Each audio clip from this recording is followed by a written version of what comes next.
Welcome back, gamers, to another episode of the Slow Runcast. Of course, I am your host, Muhammad Ali, aka the Iraqi Balboa, and I can't do this without being joined by my friend, co-host, Derwin Luke, or as I prefer to call him, the Derwinator. What's going on, my man? Hello. We are doing a late episode. Yeah, so we first had of all, 2 good weeks. Apologize, guys. It is Tuesday, February 18th. We usually record on Saturdays. We're like 4 days late. Yeah, it's been a busy week for me. I've had a lot of work to do. Yeah, and we also switched back to the nighttime show. Yeah, this is now the nighttime show. Now I'm freaking tired and I want to go to sleep. Yeah. Yeah, we're 9 o'clock Mountain Time, February 18th. And almost the whole week after the state of play, which we will discuss here shortly. We really let all these games like marinate, and we've had our thoughts about it for a while now. Yeah. I forgot about. Thank God I wrote all this down. Right. I forgot everything that showed. As always, you can listen to us on Spotify, YouTube, Apple Podcasts, and please like and subscribe and ring the bell so you get a notification every time we drop an episode. I've already had 2 people ask me where this week's episode is, and I'm like, yo, bro, it's not even recorded. But yeah, so that's on Spotify, YouTube, and Apple Podcasts, and you can follow us on the Slow Run Cast on Instagram, which I promise I will... I promise eventually, when I'm not doing 56-hour work weeks, that I'll eventually start working on. Yeah. And if we are really good and we don't swear this episode, the edit should be great, and you'll have it by tomorrow. Yeah. So if I don't swear, it'll take it fast. Derwin will edit this episode faster. If I do, it might drag on until Friday before you get this episode, at which point we will record on Saturday. All right, man. You excited to get right into it? Yeah. So, State of Play dropped. State of Play. Thursday. It was on Wednesday. Yeah, it was on Wednesday. It was almost a week ago. Yeah. Wednesday the 12th. Do you want to go through this list? Yeah. Sorry, go ahead. Were you excited about this whole State of Play? You've sat on it for a whole week almost. What are your thoughts overall on State of Play? I gotta say it's a 7. Yeah? There was some stuff that I didn't need to see. I've already seen it 1,000 times. I understand that not everybody watching a State of Play is me, who's literally knows when these games are all coming out. And, like some people might have not been, they don't know like release dates and stuff like that. So I understand there's some games, like I've already seen this. I already know this release date. Mm-hmm. Right. There was some big announcements that I think for stuff that I don't particularly care about, like Borderlands 4 and stuff like that. Obviously, I understand that's big news for some people. And then I feel like we got to see some of these, like, AAA indie games, these new ones that are coming out, specifically like Tides of Annihilation, and stuff like that.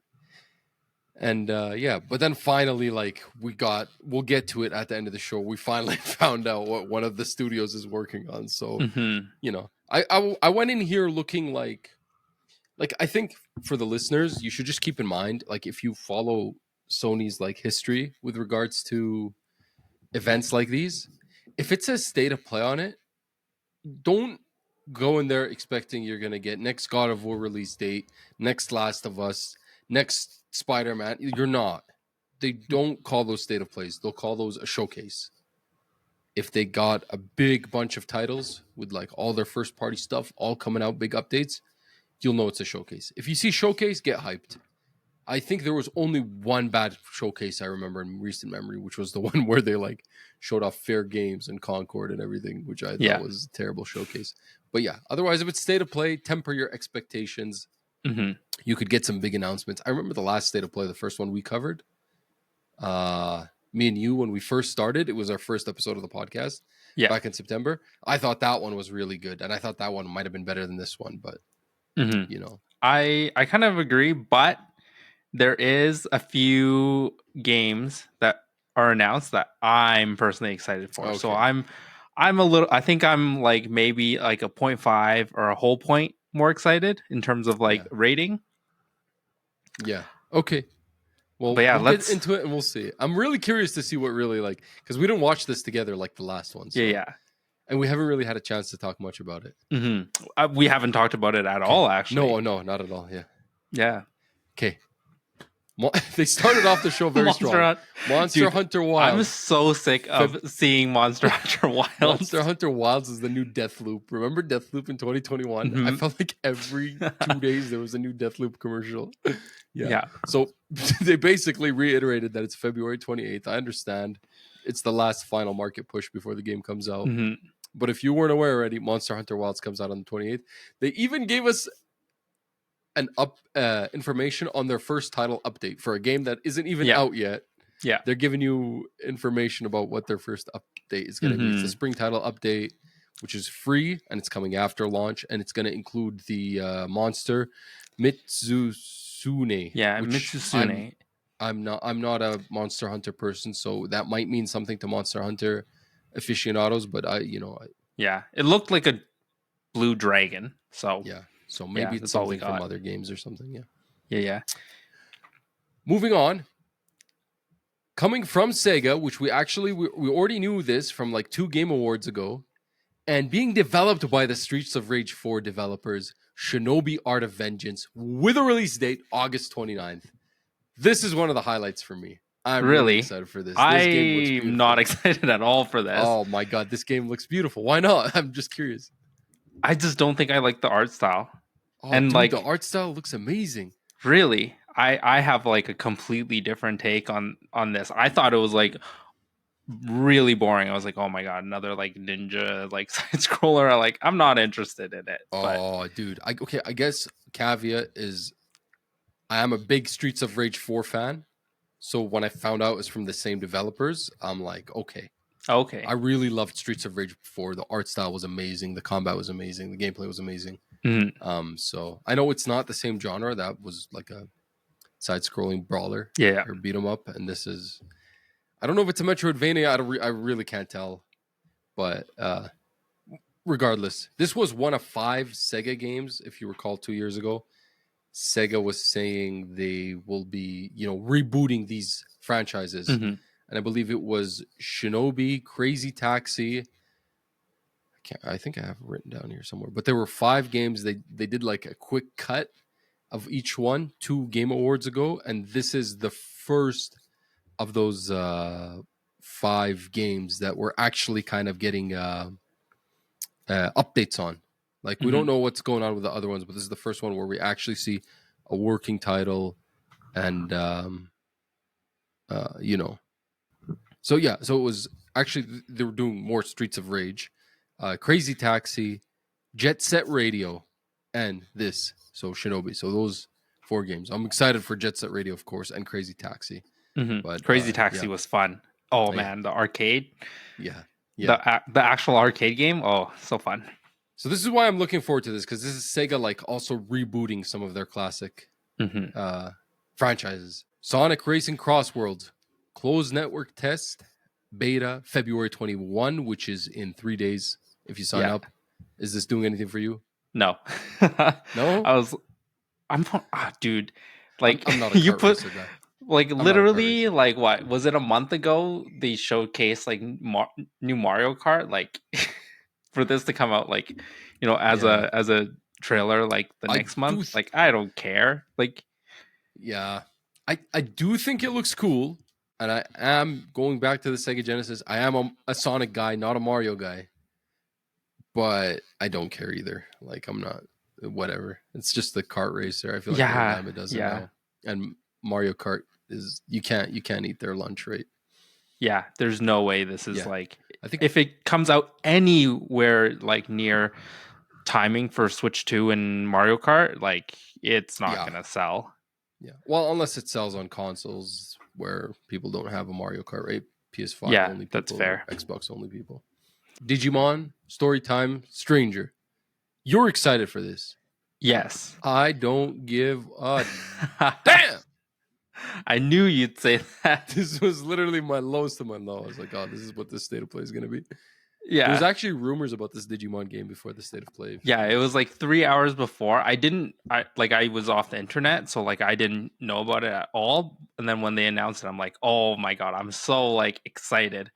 Like I love the Digimon Cyber Sleuth game that came out on PS4. I have it platinum. That's wild, bro. Yeah. It's like you're not a Pokemon guy, and like that's probably why. The type of gameplay is very similar to like Pokemon. You're just basically walking around, you run into like a battle, and then the battle system's better than Pokemon because like it depends on like the speed of your Digimon. Then you have like more turns. But yeah, I'm hyped. Like, dude, the last Digimon game that came out, Digimon Survive, trash. Oh, that one was garbage. Trash. Oh yeah, I remember that. That was yeah. trash. That was like, so apparently that was like an hour plus or 2 hours plus of like reading like basically a story before you could actually play the game, and the gameplay wasn't even that great. So I'm so glad we're getting like an actual like entry that isn't garbage. How do you know it's not garbage? It's Digimon Cyber Sleuth style gameplay. It can't be that bad. I don't know, man. I hate anime add-on games. I always feel like they're just hot garbage. I don't touch them. I don't even get close. I'm gonna give it a try. There's no way I'm not. Well, good luck. Let me know how your review goes when it comes out. It is slated to be released 2025. This is the announced trailer for it. Lost Soul Aside, May 30th release date. Do you know what this? Do you remember what this one is? Yeah. So this is from China Hero Project. Yeah. The weirdest named developer, but it is technically a PS Studios like initiative.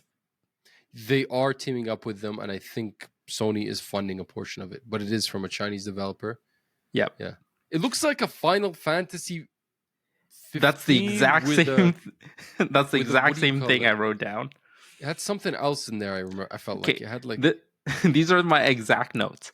So I have looks like Final Fantasy, and the other thing that stood out is the voice actor or the person that did the voiceover sounds like Optimus Prime. Did you get that? Yeah, I was like making the notes, and that's like one of the first things I wrote down. I'm like, this is so like, am I watching a Transformers movie right now? Okay, this game is interesting to me. Oh yeah, for sure. But they gotta change that release date. May 30th, and I know they probably had this release date locked in and ready to go on the State of Play, but that's the same day Elden Ring Nightreign comes out. And that release date came out like a day before the State of Play. They announced the release date. Because we were suspecting that Elden Ring Nightreign might show up on the State of Play. But yeah. Yeah, you can't launch the same day as that. Yeah. Especially if they're like even somewhat similar. It's like a third person action adventure. Like I don't think they're exactly similar, but I don't think even Elden Ring Nightreign will have as much popularity and sell as much as Elden Ring. Mm-hmm. But for all practical purposes, you're sending your game out to die. Like, there's no way Nightreign is going to sell less than Lost Soul. But PS Studios always does this. Like, they did it with Horizon Zero Dawn and Horizon Forbidden West. Basically twice. So, like, I mean, do you think that they're going to change the date?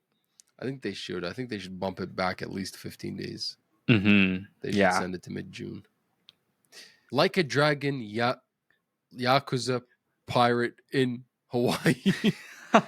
Demo out today, which would have been the Wednesday. Yeah. So, pretty cool stuff. That game comes out on Thursday. Yeah. Did you get a chance to check this out at all? I'm going to try the demo out this week, I think. Yeah. Apparently, you could play like some of the actual like hand combat as well as the ship combat. So it'll give you a taste of both. Should be interesting.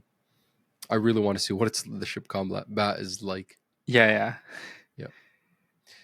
And sticking with Yakuza, we had a Dave the Diver Ichiban DLC coming April 2025. Have you played Dave the Diver? I haven't. I've heard so many good things about it though.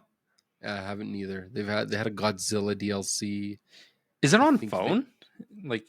I don't think so. Like, I don't know what it is. Like, if it's like these small like pixel games, I'm like interested in playing it just on my phone.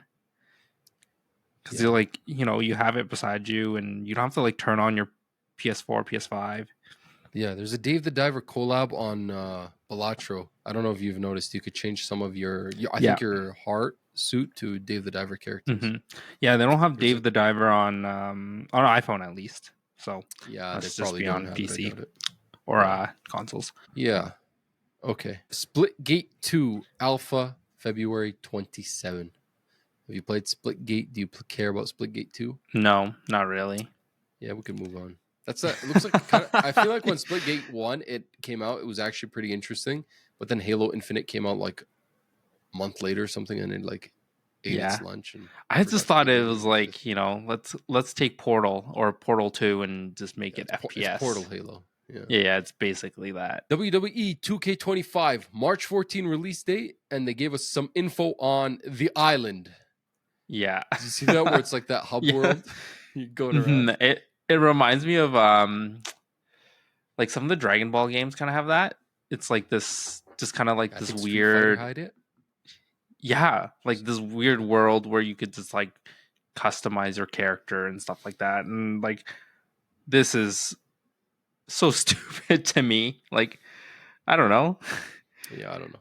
I mean, but they're betting big on this though. Like they called it like the feature of the future WWE game. So like this is supposed to be something that will like carry forward to future iterations of WWE.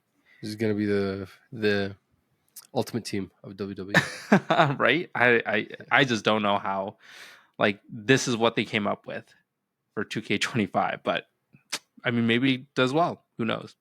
Yeah, I mean I'm not gonna play it anyway. I'm not really WWE. I haven't really followed WWE in like years, so but I did play some of those games back in the day when I was a kid. I'm sure they weren't the 2K games. I can't remember who was developing them back then on the PS2 generation, but those were fun back in the day to play. I'm sure they're still fun. I actually heard a lot of good things about 2K24. Yeah, I think there was one. I think 23 or 22 was the really bad one, and then 24 was really good. Was the 24 the one where you could like sub in like Joe Rogan and like some like weird characters? And I thought they had Donald Trump too at one point.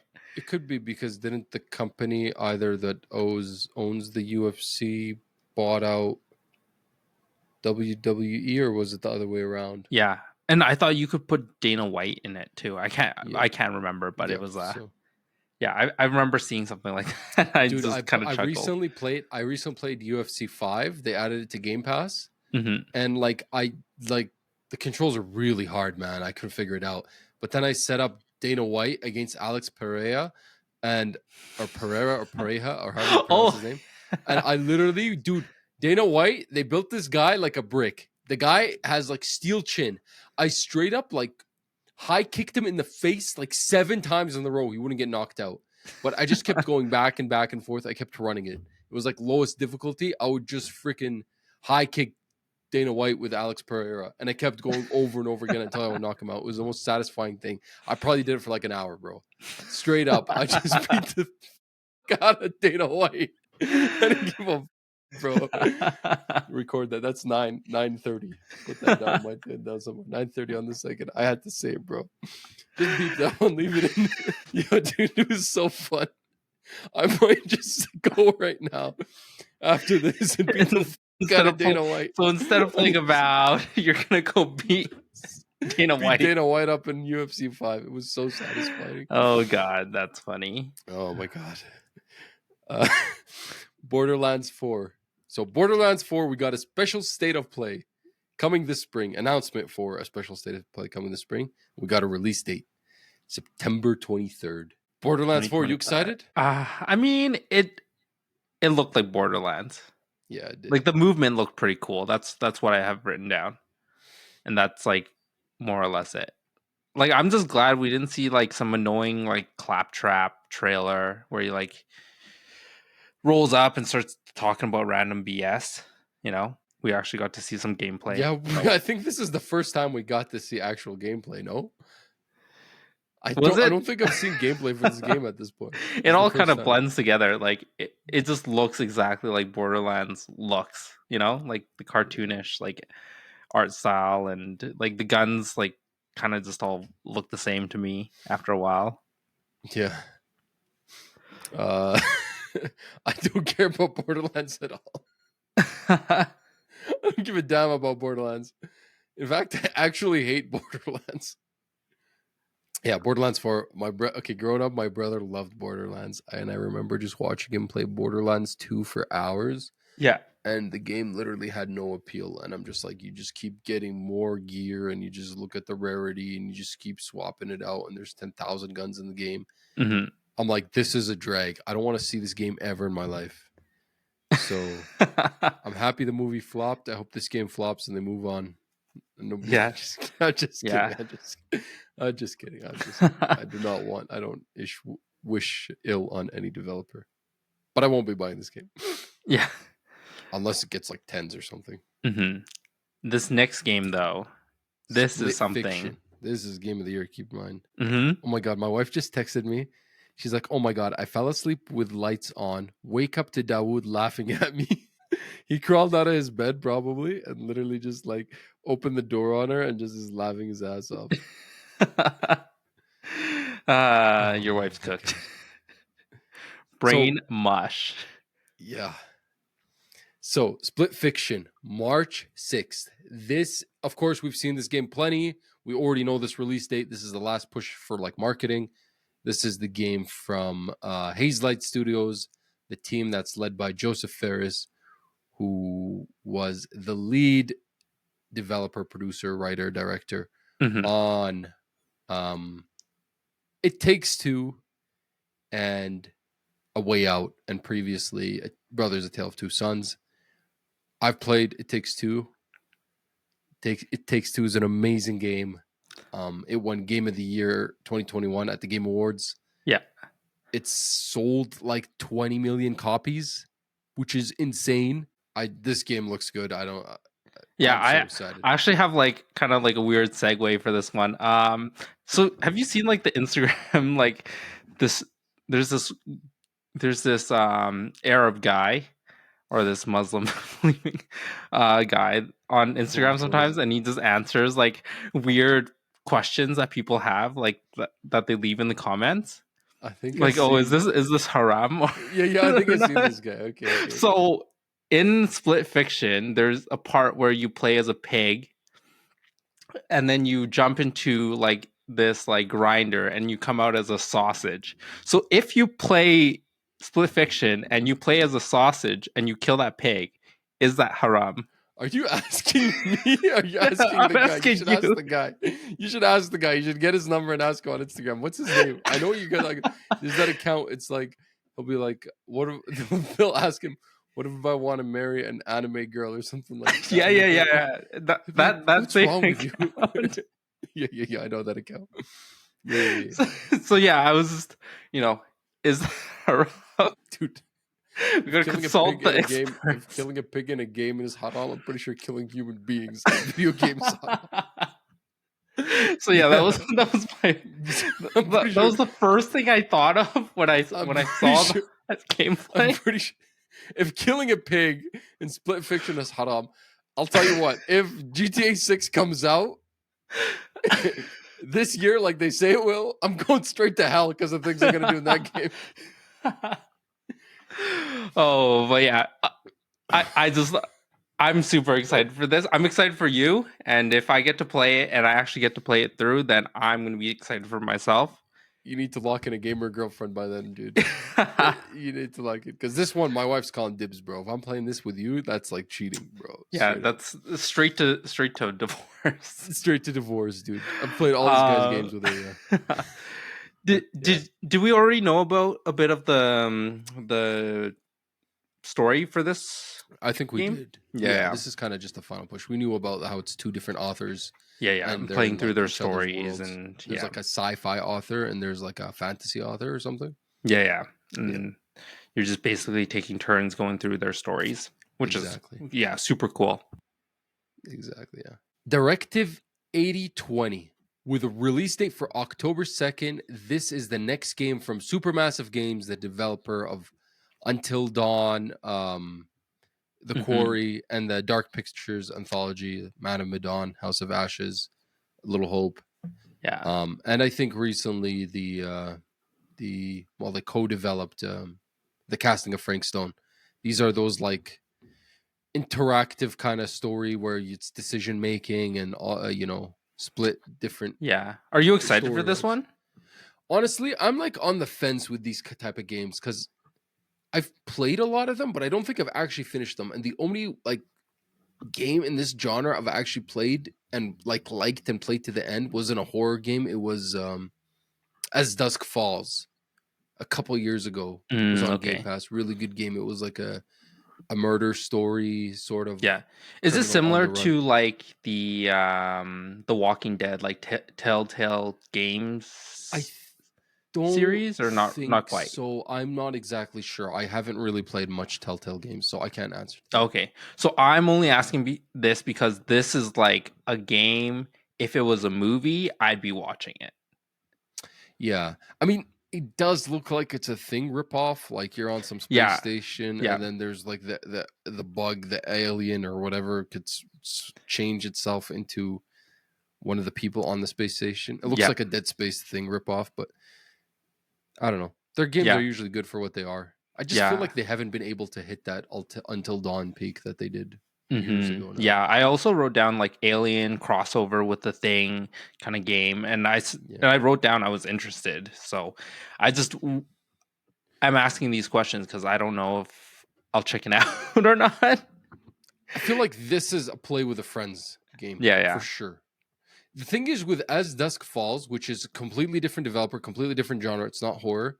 The reason why I really enjoyed that game is because it was co-op and the decisions were done as a group. Oh, that's really cool. And we would have to the decision would come up on the board and we'd have a limited amount of time and we'd have to make the decision. And if there was a tiebreaker, we'd have to decide what the tiebreaker was. And everybody had I think it was 5 overrides per chapter where you could override everyone's decision. Mm-hmm. So it felt more interactive, playing together. Whereas I tried to play The Quarry with some friends and it just felt like it was one person with the controller. So we were all trying to tell the person what to do. But yeah. They're really campy games. They're fun to play with a group. Mm-hmm. Yeah, I wouldn't play by myself. I would even play it like a couch co-op. Not even just online, yeah. Yeah. Well, I mean that might be a fun thing if it scores well. Yeah. We're pretty empty for horror games this year too, I feel like. So this is the first big one here, October for Spooktober. Speaking of horror, Five Nights at Freddy's Secret of the Mimic, June 13th. Yeah. This looks like it could be a VR game too. I don't know. I think all the Five Nights at Freddy's look like that though. It's not necessary that they will be. Yeah. I don't know, man. I think if you want to start making some money, maybe we should start streaming Five Nights on Freddy's on Twitch. Yeah. I feel like we'd get more viewers than did this podcast. Yeah. This is a game I'm excited for. Midnight Walk, releasing May 8th. This is from the Lost and Random devs. It is going to be both on PSVR 2 and on flat PS5, which is always good to get more sales. It is that grotesque looking kind of Tim Burton Nightmare Before Christmas. Yeah, I wrote down Coraline, vibe. The movie. Yeah. I'm really looking forward to this. Yeah. You play as some sort of torch, you're bringing back fire to the world or something like that, right? If you recall, we saw this on the first State of Play that me and you reviewed in September. We first started doing this. Back in September. Yeah, it's all designed in clay as well. Yeah. Mm-hmm. I'm really excited for this one. Yeah, this was one of my highlights. Darwin's Paradox, coming 2025, which looks like it's a cute little indie game, and inside a Limbo Yeah. The curious thing is it's from Konami, which when I saw that, I'm like, what? This is one I'm super interested in. Partially really because it basically is my name. Well, so I wrote down. Pause. All my friends consistently call you Darwin. And I always have to say it's Derwin, not Darwin. I'm not mad about this game. This game looks super fun. I wrote down it's basically Finding Dory, the scene where Hank the octopus goes into that is it an aquarium or something like that? And he does basically the same espionage stuff. Yeah. So looks exactly like that. They basically took that concept and was like, let's make it a game. Yeah. I mean, Konami's what really surprised me. Like, I'm like, I thought these guys, like, I know they've been tiptoeing back into games. Yeah. And they've been, but it's mostly been either these remasters or remakes, and usually they hand them out to a different studio and they don't do them internally. I feel like they have no more in-house devs. Yeah. So seeing this is like, wow, interesting. Konami. Okay. Yeah, I thought they were pivoting, like, because they're the guys that own the gacha machines in Japan. Oh, right? Yeah. They're heavy into that, yeah. So, like, do you think there's a gacha aspect to this game? You're talking about the pachinko machines. Oh yeah, the pachinko machines. Machines, yeah. This is gonna be like a platformer. You're saving the world from aliens, is what they said. I was like, oh, that's pretty cool. I mean, it sparked my interest for sure. Yeah. Warriors Abyss. So this is from it's from Koei Tecmo. It's part of the Warrior series, which we just had Dynasty Warriors Origin about a month ago. And it looks like it's a Hades Vampire Survivor / Dynasty Warriors crossover. Roguelike sort of thing. Yeah, kind of. Yeah. So they announced that it was like available like the same day. Yeah, it was. So I picked it up like right after the state of play. And you want to talk about this now or later? We can talk about this maybe later. And I think it's just like, okay, it was $30 and it's definitely like a $30 game is what I'm going to say right now. Okay. Yeah. All right. Onimusha Remaster coming out May 23rd. Onimusha 2, Remaster coming out May 23rd. We already knew about this at the garbage Capcom announcement or program that we had like 2 weeks ago where they mentioned this. And I'm like, well, you could have just said the date then. And then we have more information on Onimusha Way of the Sword, which they also reiterated at the Capcom thing, which I don't know why, if they were going to show it at the State of Play in this manner. We actually got more of a trailer. Yeah. We got gameplay too, right? Yeah, we got gameplay. Yeah. It's still slated for 2026. I couldn't help but notice it had a little bit of a comedy vibe to it. And apparently you're playing as the famous samurai Miyamoto Musashi. Yeah. They like modeled the character after him. No, you got it wrong. Miyamoto Musashi is a historic samurai. Yeah. Right? From back in the day. There's no way you model this guy. There's no picture of him. Oh, I think I read like they modeled. No, you read something, and I looked at it. They modeled the character, or they modeled Miyamoto Musashi in Oshimuna, based on Toshiro Mifune, who is a famous Japanese actor who did a lot of the black and white samurai films, back in the 50s, 60s, 40s. Or it would have been, I don't know if they were before, it would have been World War II. So I would say, mostly 50s and 60s. Yeah. And he's very famous for, he's in a lot of the Akira Kurosawa films. You know what I mean? If you search him up, you know this guy's face. You've seen him in any like samurai movie. He's in Seven Samurai, most notably, and several other. He's kind of like the samurai Clint Eastwood. I don't know how I feel about this because he's dead. He's been dead for a long time. He died in 1997. So. I mean, there's no contract saying that we can't. I don't know. They just went to his estate and they're like, we're going to model this game. Is there even an estate, you think? 1997 is not that long ago. There probably is an estate. It's long ago, but it's not that long ago. Yeah, I don't know. Like, I mean, do they need permission? Like, you think? Even? Maybe. When did sorry, I'm blanking. When did the Lord of the Rings writer die? Oh man. That guy was in World War I. J.R.R. Tolkien. Sorry, that was always blanking out. Yeah, he died in 1973. He sure as hell has an estate that dictates things. Yeah. Interesting. Yeah. We got some more Konami news. Metal Gear Solid Delta Snake Eater, August 28th release date. This was already actually leaked a few days before the State of Play. It's confirmed. We got an extended trailer that showed a lot of the characters, which I feel like we haven't seen at this point in time. They're kind of spoilers if you don't know Metal Gear Solid 3, but yeah. But if you don't, they had like a lot of the bosses. Metal Gear Solid 3, I don't know how it would be a spoiler. I guess you just thought the characters don't mean anything. Yeah. Yeah. There's also this Ape Escape thing at the end of the trailer. Yeah, I was so confused. I'm like, what is this? Like teasing Escape mode or something. Yeah. So I read apparently the Xbox version is not going to have Ape Escape. It's going to have Bomberman. Oh. Yeah. That's going to be interesting. Yeah. Hell is Us, September 4th. Now, we saw this also at that last State of Play. Now we have a release date for it. I'm interested in this game. I'm looking forward to it.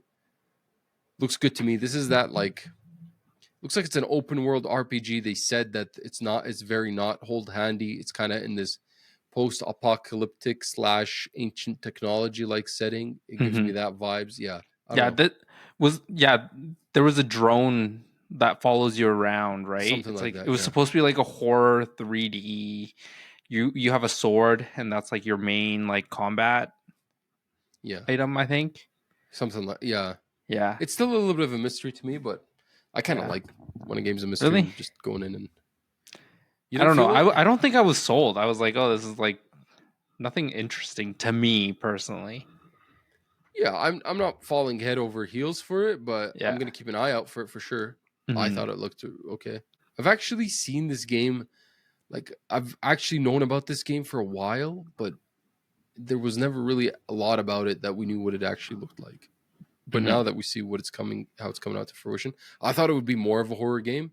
That was the early impressions of it, but I don't think it's really full-blown horror. Lies of P Overture DLC, summer 2025. This is a prequel DLC for Lies of P. This is a game I unfortunately missed in 2023, which I heard very good things about. I think I played the demo, and I wasn't really feeling the demo.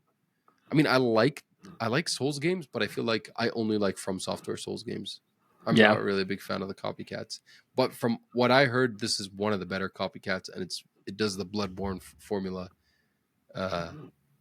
very good. So yeah, I've heard good things. I'm not a big Souls person, so yeah, I'll leave it. I believe you in whatever you say. Yeah. It is unfortunately one of the many games that will be backlogged forever. Here's an interesting one: Dreams of Another. From, this was weird. Ripped Maker, and it's coming later this year. We don't know much about it. Yeah. It's kind of like the Pixel Ripped games, but I felt like the pixel art style was a little bit more fine, like smaller pixels, and you do stuff by shooting it. Yeah. And the whole thing was like, well, you always have a gun in video games, and you're always killing stuff. But what if you make things with your gun? Like, okay, tell me more. It's now a paintbrush. Yeah. I don't know. I wasn't interested at this at all, and it is a PSVR game as well. Yeah. Next is the remaster we have been waiting for, the Sony first-party studio game remaster that people ask for at every single one of these events over and over again. We have been calling for this for years. Finally, it's here. It is the Bloodborne remaster. Just kidding. You liar. You thought it is not Bloodborne. It is the more superior, the more beloved, the game with the canceled sequel, Days Gone. Days Gone remaster coming April 25. Yeah. Remastered by Ben Studio. What's that? Remastered by Ben Studio, from what I found. So like, is it actually? So at least I thought it was gonna be like, just shot off to a different studio, but it is apparently actually remastered by Ben Studio, who wanted to make Days Gone 2, got shut down from making Days Gone 2, got sent 4 or 5 years to go work on some live service game that got canceled, and to remaster Days Gone 1. Listen, I don't want to sound like I'm hating on Ben Studio, and I don't want to sound like I'm hating on Days Gone, right? But you obviously, Sony, you don't even believe in this franchise. You canceled the sequel a few years ago. We heard stories of that, and then the ex-head of the studio that left basically kind of talked about the situation. I feel like Ben has just been poorly managed by Sony altogether, and like now you decide you want to remaster the first game, which you didn't think was good enough for it to warrant a sequel, is very weird. I don't know. It almost feels like, well, we're running out of remasters. Might as well just get this one out of the way, even though we have no plans to do it. Like, if there is a sequel coming, like, I understand. It's like, okay, let's get people who haven't played this 2019 game. It's been 6 years ago now. To like, let's refresh it in people's minds. It's just weird to me. Yeah, it doesn't really make sense. I mean, there was like obviously like rumors about this even back when we were doing like our September show or whatever. Yeah. But then now we finally got it. There's new game modes on PC. It'll be coming as like a DLC drop, basically called Broken Road DLC. There have been some pictures comparing the remaster to the original game, and people do not see what they remastered. I think aside from the technical issues, the original game looked pretty good too. Anyway, when it came out. Yeah, I played full like through like I played the whole game, Days Gone. Oh, did you actually? Yeah, I think I have the platinum in it. I'm almost positive I have the platinum in it. Yeah, it's a good game. Like it had some unfortunate critic reviews, I think, because of like that day one patch that came out and just kind of destroyed the game, and it was just bugged. Yeah, but like it was a fun game. Like I never got into it, but it always did look appealing to me. Yeah, like the hordes are actually like kind of fun. Yeah. It just. Well, if you're looking into getting into this, it's a $10 upgrade if you already own it. Here's the catch. Of course, they always do this. If you own it from PS Plus, they're not going to let you do the $10 upgrade mode, because then basically you're buying their remaster for $10. You got the PS Plus version for free, blah, blah, blah, blah, blah. So if you really want to buy this game before April 25, maybe go out and buy a copy or something. Yeah, just get a copy used copy or something. Cheap. I bet you now that this announcement is out, they'll never put Days Gone on sale on the PlayStation Store ever, the PS4 version. Yeah. They might even take the PS4 version off altogether, like what they did with Horizon. Remember? Yeah, right now Days Gone is $65 on the PlayStation. Or no, this is the remastered. Yeah, the PS4 version is $50 right now on the PlayStation Store. So basically, it's included with your PS Plus, but guess what? You don't get that remaster. Yeah, it's crummy. They did the same thing with that Uncharted Lost Legacy. Yeah, the Lost Legacy Uncharted 4 collection, Legacy of Thieves collection, where if you had to own it from PS Plus, you couldn't do the upgrade. So I literally went out and bought like a $15 copy from GameStop, or it was like a $10 copy of one of them. You only needed one of them. Yeah. And then you get like a $10 it was $10 US, so it was like $15 upgrade. And that's how I played it instead of buying it for like $55. Yeah. I mean, I had a copy of the game, so like I bought it anyways, but like, yeah, it was just really like dude, it's $10. Just like let these gamers have it. Like these are the people that like love the game. Like, do I really need? I bought it on PS4. Do I really need it on PS5? Like, like whatever. Yeah, like I'll buy it for $10, even if I won't play it. Yeah, for like 50 or 60 or whatever. Yeah, I never did play it because I just haven't had time to go back to it. Yeah, and I think that game already has a patch. Days Gone already has like a PS5, like a 60 FPS patch. Yeah, Days Gone's already on PC, right? Yeah, it is already on PC. That's why it's just getting like a DLC upgrade. I wonder if that's gonna be paid. I bet you it is. Just for these new game modes. Stellar Blade DLC, Goddess of Victory. I thought this was Infinity Nikki, but I guess it's some other mobile game. Nikkei. Yeah. Slightly different, yeah. So new costumes, stickers, dolls, outfit, and then most importantly, we got the PC launch timeframe. When was the PC launch again? It was the summer, right? June 2025, and I will finally be playing Stellar Blade. Hold me to PC. It. June 2025. Not modless, fully modded. Fully modded, baby. Man, do you even need the mods at that, for that adult point? 18 plus. There's gonna be so many outfits already. That's gonna be insane. Stellar Blade DLC, and the DLC is coming out actually June 2025. So I think it's going to be the same day as the PS5, the PC port. We got this weird segment over here, some update on the PlayStation Plus catalog, which made no sense. I literally had to decipher what they were saying. Yeah, so it was like so confusing. It was so confusing. The messaging was so confusing, but I'm here to dumb it down for you guys. Star Wars Jedi Survivor is coming to what's the middle tier of Extra? Yeah, Extra. Yeah, Extra to the game catalog today, February 18th, as of recording right now. Lost Records Bloom and Rage Tape 1 is coming out February 18th today. And Tape 2, which is due to release in April, is going to also come out on April's set of game catalogs. And this is actually releasing day one because this game comes out February 18th. Blueprints is coming sometime in spring 2025, which is also going to release day one into the game catalog.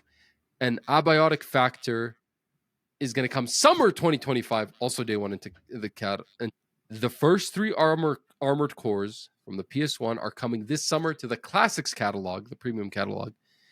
And Patapon is being added to the Classics catalog February 18th. It was the most confusing segment of the thing. Yeah. I hate when they do this. It's like in the middle of everything, like it like takes you completely right out of like the whole state of play. They don't like, you know, they don't organize it in like an easy to understand way. Like, yeah, it was very I had like the first watch, I was like, I zoned out because I was like, I don't know what they're trying to explain. I couldn't tell which game is coming out when for yeah. Like I'm looking forward to this Blueprints game. Mm-hmm. I saw it on like an indie showcase. I can't remember which one, but not too long ago. Like I'm really hyped for this one. Yeah, and it's some weird architectural adventure where you're like the rooms like kind of move around, right? Yeah, it's like you're in this building it's almost like an escape room, but also like a puzzle game where you're in this interesting architectural. Yeah, and then Abiotic Factor is like some weird survival game. Yeah, that you like kind of play underground or something. I was confused by that, but Blueprints looks really good. When it came to write these show notes is only when I figured out that the Blueprints is not like out tomorrow. I thought it was like out tomorrow. I'm like, oh shit, I'm not gonna play Avowed. No, I promise these people a review. Right. Here's the thing. This announcement actually, there was one good thing I want to say about it. Lost Records Bloom and Rage comes out today. It's out today. Not on my radar. I don't like the Life is Strange games at all. I think I've tried a few of them, like whatever. My wife was watching me watch the state of play the whole time. She literally, when this game came up on the screen, she literally like perked up like this, and she just stared at it the whole time. I'm like looking at her, and she sat down. She's like, "That's kind of cool." I'm like, "Oh, really?" She's like, "Yeah." I'm like, "You want to play it?" She's like, "I'd play it." I'm like, okay, maybe we'll give it a try together. So we'll give it a try. I'm just imagining Aisha saying she literally like nothing. She didn't even look at anything. And then that game came out and she was instantly like, all right, man. Here is what seems to be the word on the street, the second highlight, I'd say.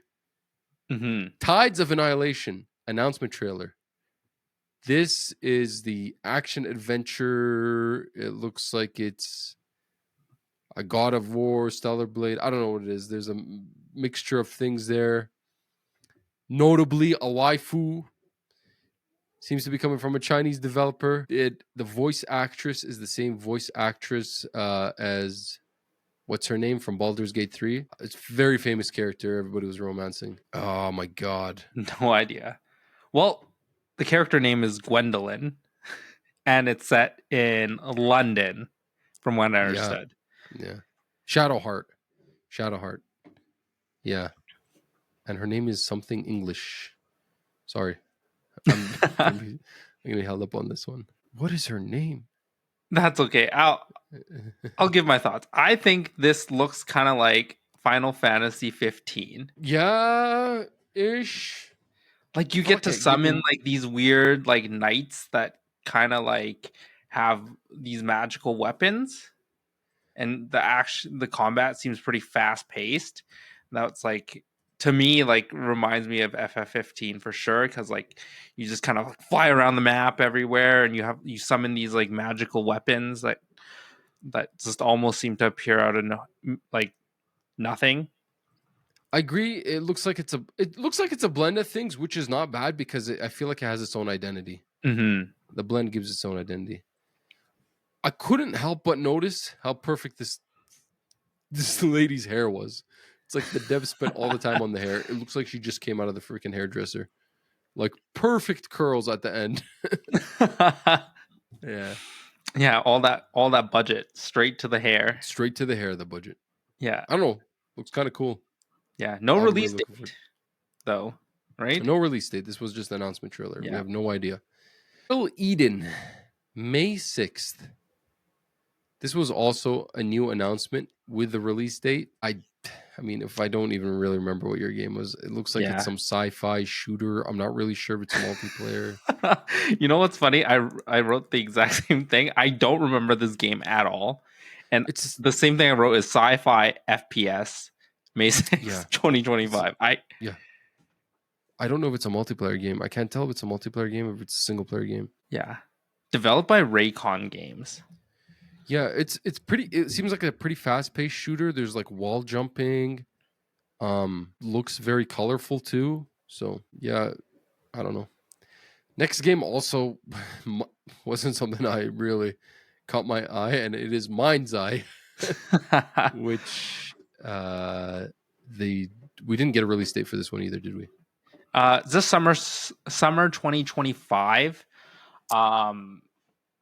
Yeah, did this one spark a lot of interest? Like, they spent a lot of time on this game.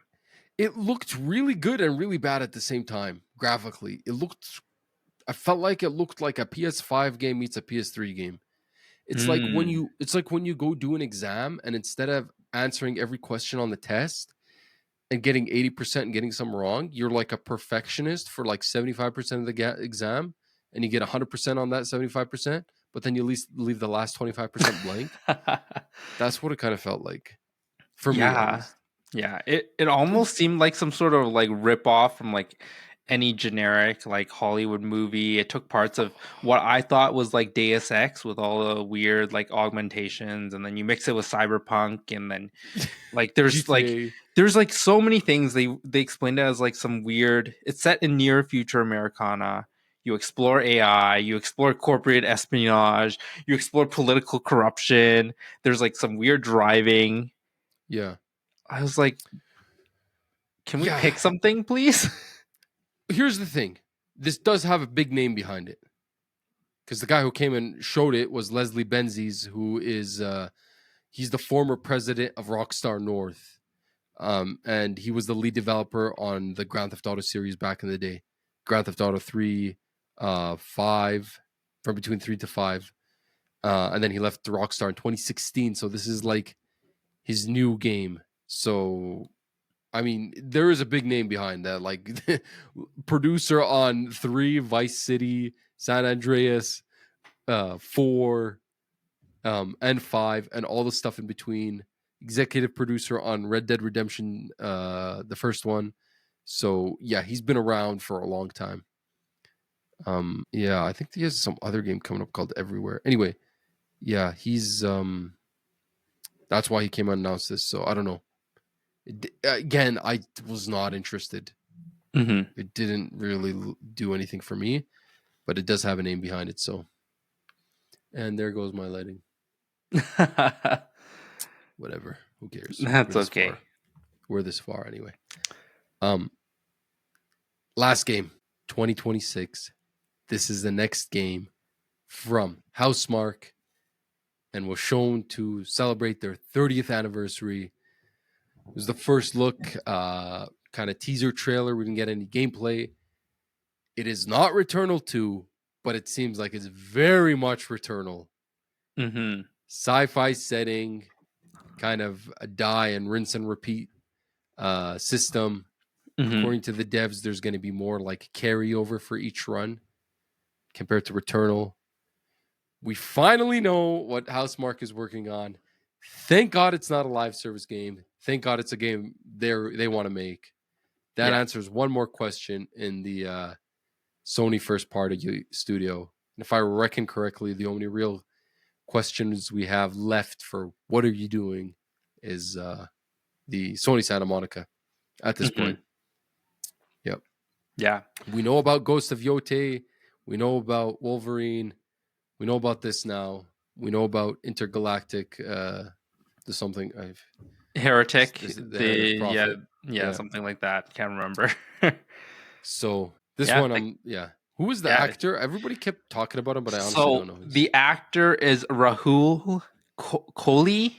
Yeah. So he's in a bunch of the recent like Netflix horror TV shows, Haunting of Bly Manor, and then the second one after that. But I know him specifically from iZombie, which is kind of like a weird, like zombie, like mystery solving, police solving like TV show. Oh, really? Yeah, he's good. He's an English actor. And like once I saw his character model, I was like, that's him. Oh, I actually, you know what's crazy? Not only do I not know this guy, even when I searched him up, I'm like, I don't know who this guy is. I've never seen him before. No. Yeah, no, he's a good actor. I'm excited to see what he does with this character. It seemed like a lot of people were. Yeah.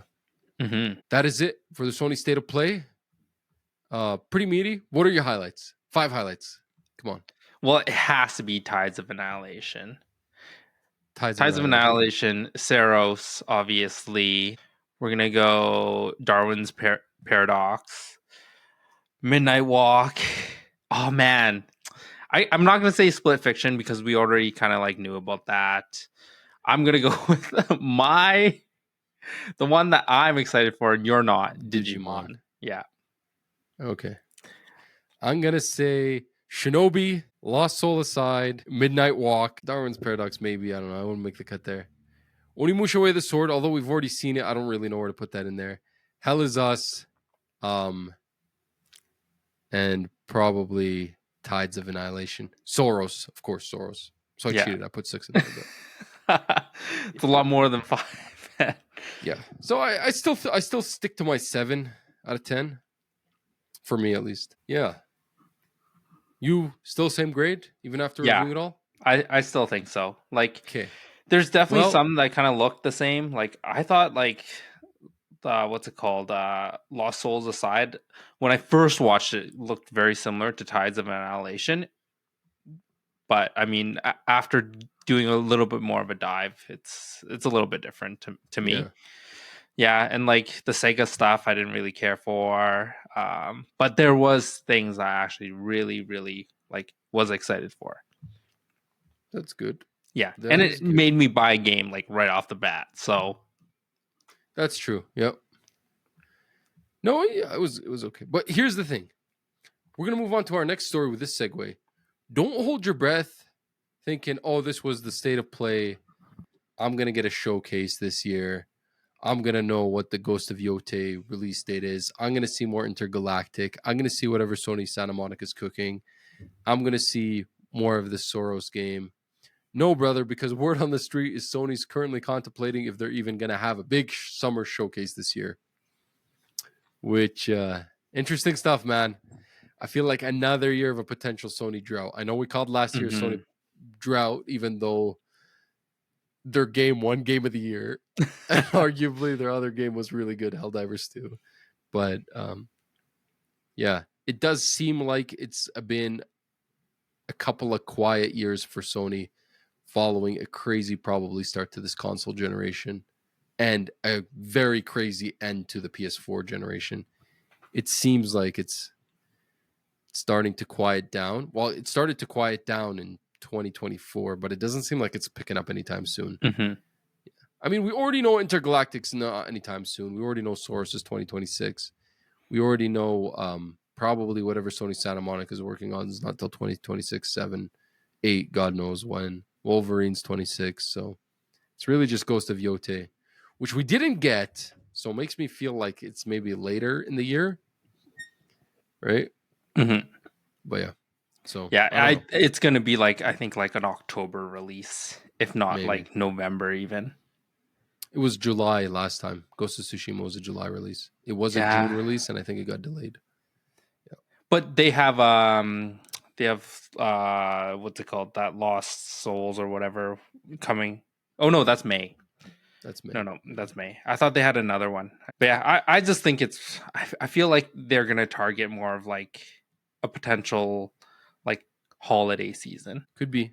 Yeah, because their first one technically was like not like the sequel. Usually, you want to like try and make more bank off, right? So you might have a point. I mean, Last of Us 2 did come out in the summer. It came out in June. Mm-hmm. God of War Ragnarok did come out in the holiday season when the first one came out in April. Horizon Forbidden West wasn't the case. Horizon Forbidden West came out in February. Yeah. Away from all the games except for Elden Ring. Elden Ring loves to mess around in February. Yeah. I think there is a bit of an amnesia here because people think Sony has a showcase every year. They don't. And they don't have it at a regular interval. It's not Xbox. Xbox, you could count on Summer Game Fest. They're going to have their big showcase every single year. Then they're going to have an event on Gamescom. They're going to have that January Developers Direct, which they just had. And they're probably going to have one more event somewhere in the year. They're kind of by the schedule. Sony isn't.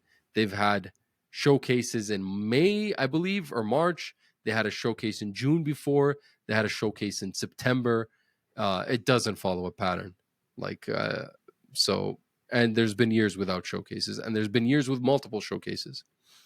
So, I wouldn't look too hard into this. If there's nothing to show, there's nothing to show. We've already talked plenty about how Xbox just seems like they're pumping out the games now, and Sony seems like they're slowing down. Another notable miss on this state of play was Death Stranding 2. I think we all thought we were going to see Death Stranding 2. It was slated to release 2025. We didn't see it. We do have an update from Kojima saying he was going to show some Death Stranding 2 stuff at South by Southwest later this year. So we will get more Death Stranding 2 news whenever we get that. I feel like I think Kojima's a little tired. Yeah. He did release a tweet recently about how he's like, I don't know if I could keep doing this forever. Yeah. I feel like with Death Stranding 1, he probably released more like marketing material for Death Stranding 1 than the game was in length. You know? Yeah. I felt like there was I don't know. Maybe I feel like he's a little tired. And he has a lot of projects on the go. I don't know how he does it. Yeah, and he just finished dealing with I'm sure the Konami thing took so much out of him. Yeah, and he bought back his IP for Death Stranding. Yeah, or it ended depending on how the contract was laid out, right? So yeah, I don't know. Like that, he's got OD for the Xbox exclusive. He has Fizzant right after this. Yeah, I don't know. He seems like he's a little tired. I'm surprised we haven't seen anything from this yet. We didn't see anything at the Game Awards. We didn't see anything now. It's starting to look a little weird. Yeah. The only thing we saw was the photo. We saw that at the State of Play. Yeah, September State of Play. Yeah. Yeah. We keep going back to that September State of Play. Mm-hmm. Another notable missing game is Sony's live service title, Fair Games. And we have an update. Apparently, Fair Games has slipped to 2026. Internally, it was slated for 2025. And now, don't expect it till 2026. This is coming from, this is Haven Studios' debut title. Of course, this is one of the big live service push games. Mm-hmm. I don't know. This is according to Giant Bomb journalist Jeff Grubb, who's he has all the inside deets on a lot of stuff. Yeah.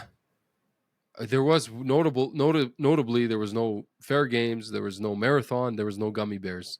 And I think we all thought we were going to see one, or if not all three of those things at the State of Play. Nothing. And I don't know. I think delaying, if they're internally delaying, that doesn't sound good. Because if you recall, they delayed Last of Us Online. Remember that? Mm-hmm. And then it eventually didn't come out. You delay, that's more development time. That's more costs sunk. Yeah. That's more, Yeah, it's clearly not ready too if you're delaying it. Yeah. I don't know what to make of that. Not a good omen. Here's the thing. If it comes out and it's good, Are we even gonna get to play it if Sony servers keep shutting down? You know what I mean? Like, I mean, at this point, it seems like we're not even playing them. Me and you are gonna get on to play fair games, and it's gonna be like, oh, the server's off for the whole weekend. So last time we were recording, I wasn't aware because I was like neck deep into work, so I hadn't like gamed that week, and I didn't game that Friday night when the server went down, so I had no idea. Saturday night we recorded. I didn't say anything. I didn't bring it up. This was like 2 Saturdays ago now. And then like I get on to play the game, and I'm like, what the hell? The server's not working. What's going on? And then I like go online, and it's just mayhem. Everyone's talking about, when was it? 2012. This is the 2012 blackout. 24 days. Take off your credit card info. You're gonna get hacked.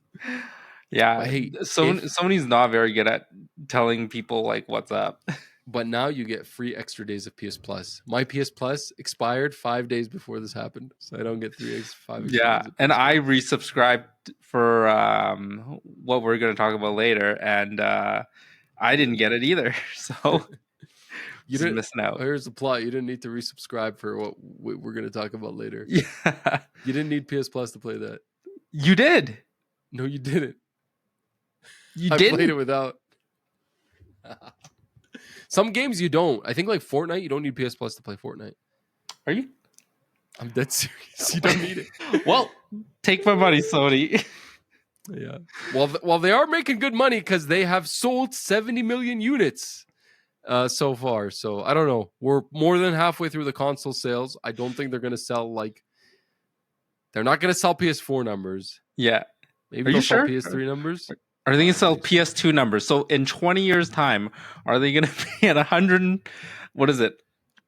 Like 150 million, and then Nintendo will have like the Switch 4 out, and then they're going to release some numbers, and Sony's going to be like, they're still buying PS5s. Yeah. They're just never going to beat these PS2 and PS4 and PS5 numbers. Well, the PS4 is 114 million, I think. Yeah, units shipped 117 million as of 2022. So that's not units sold, that's units shipped. So it does not necessarily units sold. 117 million. They're at 70 million. They're more than halfway through the console cycle. They got maybe 3 years left, even less. Yeah. Mm-hmm. So maybe they'll get to that PS4 number. I think they'll get to the PS3 number, which is like 85 mil. Yeah. Good for them, man. They're also planning on releasing more family games like Astrobot, which is good for me because I love Astrobot. I mean, is it good for you if Dawood just keeps saying this guy? Bro, this kid, oh my God. I cannot even freaking for 1 minute of my life. I'm trying to teach him how to just control the game with the analog stick so he could just leave me alone. And like, he can't, his poor little hands won't reach the stick on the PS5 controller because it's so far away. He could do it on an Xbox controller on a Switch. Mm-hmm. He can't do it on a PS5. So he's always like sitting there just standing in one spot and swinging his arms in Astrobot. And when he gets bored, he gives me the controller. He wants me to move him to a new location where it's like entertaining to do that.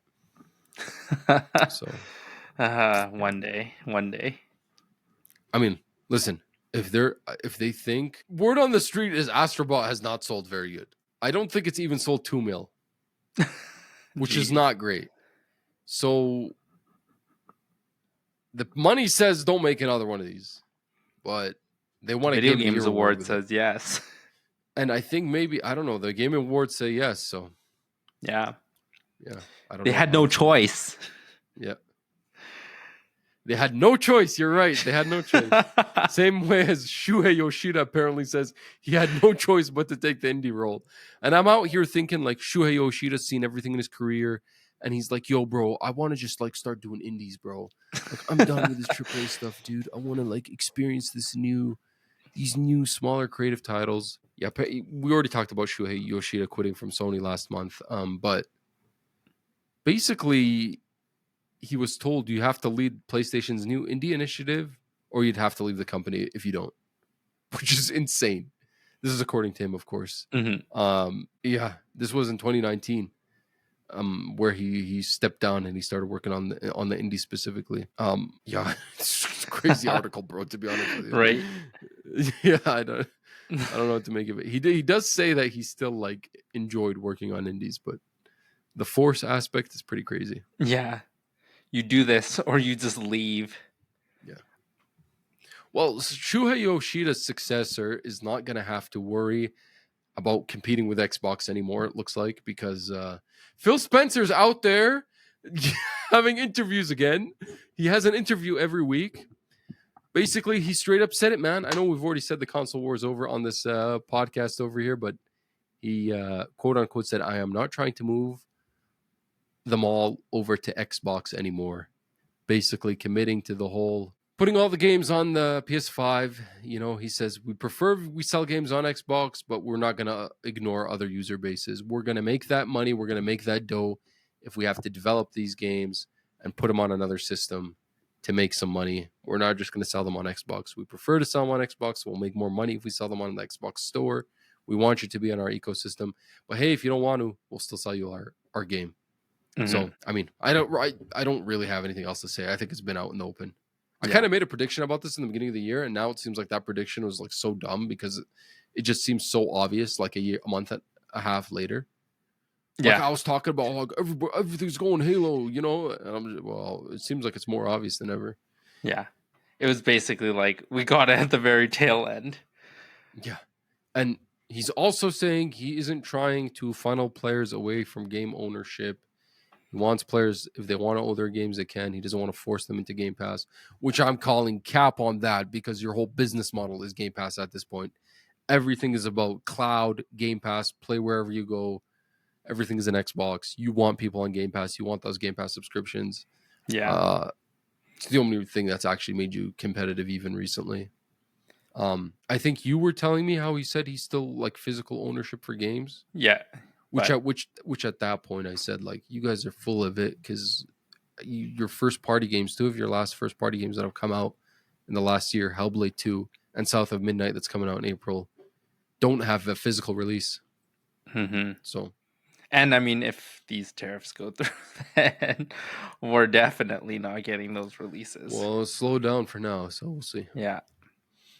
He gave an update about Everwild, which is the game from I believe that's the game from Rare, who are the Sea of Thieves developers and the devs that basically did every N64 game back in the day. I don't think it was really much of an update. This game's still far away. It was, I think, internally supposed to release for 2024, but it's slipped way past that. It's one of the few games that's not in a good state there at Xbox, but I don't think it matters. Their first party lineup is pretty full. It's just, we're gonna have games for sure. Yeah. Talking about games and game vouchers. Yeah, you don't get to have those anymore, buddy. Yeah. So scumbag Nintendo out here doing they're trying to make as much money as possible before the Switch 2 comes out, and they're not giving you a break. Yeah. So tell me about these game vouchers. So there was this like program where you could get these game vouchers online. I never used any of them. I thought it was a really weird program where you could buy like first party Switch games with these vouchers on a discounted price. I don't even remember how you get them, but you like basically picked a few and then you paid that amount, right? I think was, and like those titles are so old already too. But I mean, I guess it's players buy a pair of 2 vouchers for $100 and then can redeem them for almost any full price first party Switch game released over the course of the console's life, including pre-orders for Xenoblade Chronicles X Definitive Edition. But it's not all games. You're right. Yeah. So you could save some money using these vouchers if you buy them up front. But they're basically saying, nice try, you don't get to use them for Switch 2. They're also scrapping your gold points Switch eShop rewards program, where every time you bought a game, you gain these little bit of points that you could use towards buying another game, which I've actually bought like $5 games with accumulation of these games. I always thought that their system was so confusing. They have like platinum coins, silver coins, gold coins. Correct me if I'm wrong. And I just like never understood it. I thought they only had silver. Maybe it's gold. Like the other. I think silver the platinum ones were like you could redeem it for like digital stuff. Like I know that you could like redeem something, some like layout for like a card or something like that. I was like I don't know what this is. Sounds like PlayStation Stars. Yeah. But ultimately, this is like these two things are just setting it up so that when you buy a Switch 2, you have to buy the console, you have to buy like games at full price. There's no discounts, there's no like deals to be had. You're just buying it, you're giving the money, and you will enjoy it. They're making every dime off of you. Yep. Mm-hmm. That's it for our big three platform holders, and we can move on to some multi-plat news. And the most tragic news we just dropped today was layoffs at the Marvel's rival studio, including one of the directors. Yeah, this is like the craziest news. Yeah, so the US-based developers that have worked on the hero shooter, I believe NetEase is Chinese, but maybe they had a California-based game director, Theodos Saucer, and him and an unspecified number of the American devs have been let go, which is weird, man. I mean, this game by all accounts has been blowing up. I'm saying this is like some China USA thing. Yeah. Do you think this is a mistake? This is a China USA thing. This is like I mean, I don't really know what this guy specifically was working on, but that's wild, man. This game is, if this game that's successful is laying off people, like who the heck isn't at this point? I mean, this industry's crazy, man. Mm-hmm. Yeah, you have a bad game, you get laid off. You have a good game, you get laid off. You get delayed. Your game gets delayed. You get laid off. Your game gets canceled. Yeah. Yeah. This all leads to you losing your job. So I don't know, man. Marvel's Rivals is by all accounts a success. They have Blizzard crapping their pants because they're lost. Blizzard, who's done nothing for Overwatch. Have I been calling it Marvel's Rivals still? Probably. I don't care. I'm never going back on that. Still 272 concurrent players right now. Although the daily averages dropped by 55,000, which is a lot. Oh, wow.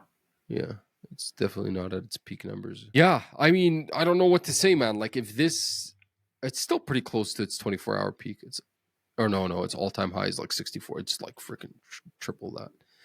I mean, by all accounts, Overwatch users dropped by like 40%. They were saying so. Mm-hmm. I mean, this game was a success. If this game is not is not a live service success, I don't know what is. Yeah. Listen, if GTA 6 comes out and they're also laying off people, then like, dude, it's done. Just get out of this industry if you're working in it. If GTA 6, which is gonna sell like gangbusters, can't retain their staff, get out of there, man. It's not worth it. We got some GTA 6 news. Apparently, it is eventually coming to PC, and sooner than we thought. It really sounds like, especially with a Borderlands 4 release date, it sounds like expect GTA 6 October, November, and expect a PC release in the spring, like February, March. So all these GTA news has got the Take-Two stock at an all-time high right now.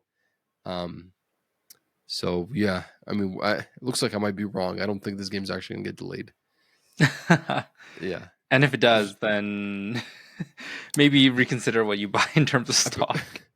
Well, I might reconsider what I'm buying in terms of games if they're really planning on doing Roblox, Fortnite style user generated content like they say they are. That kind of sounds ugly for GTA 6, but whatever. Yeah.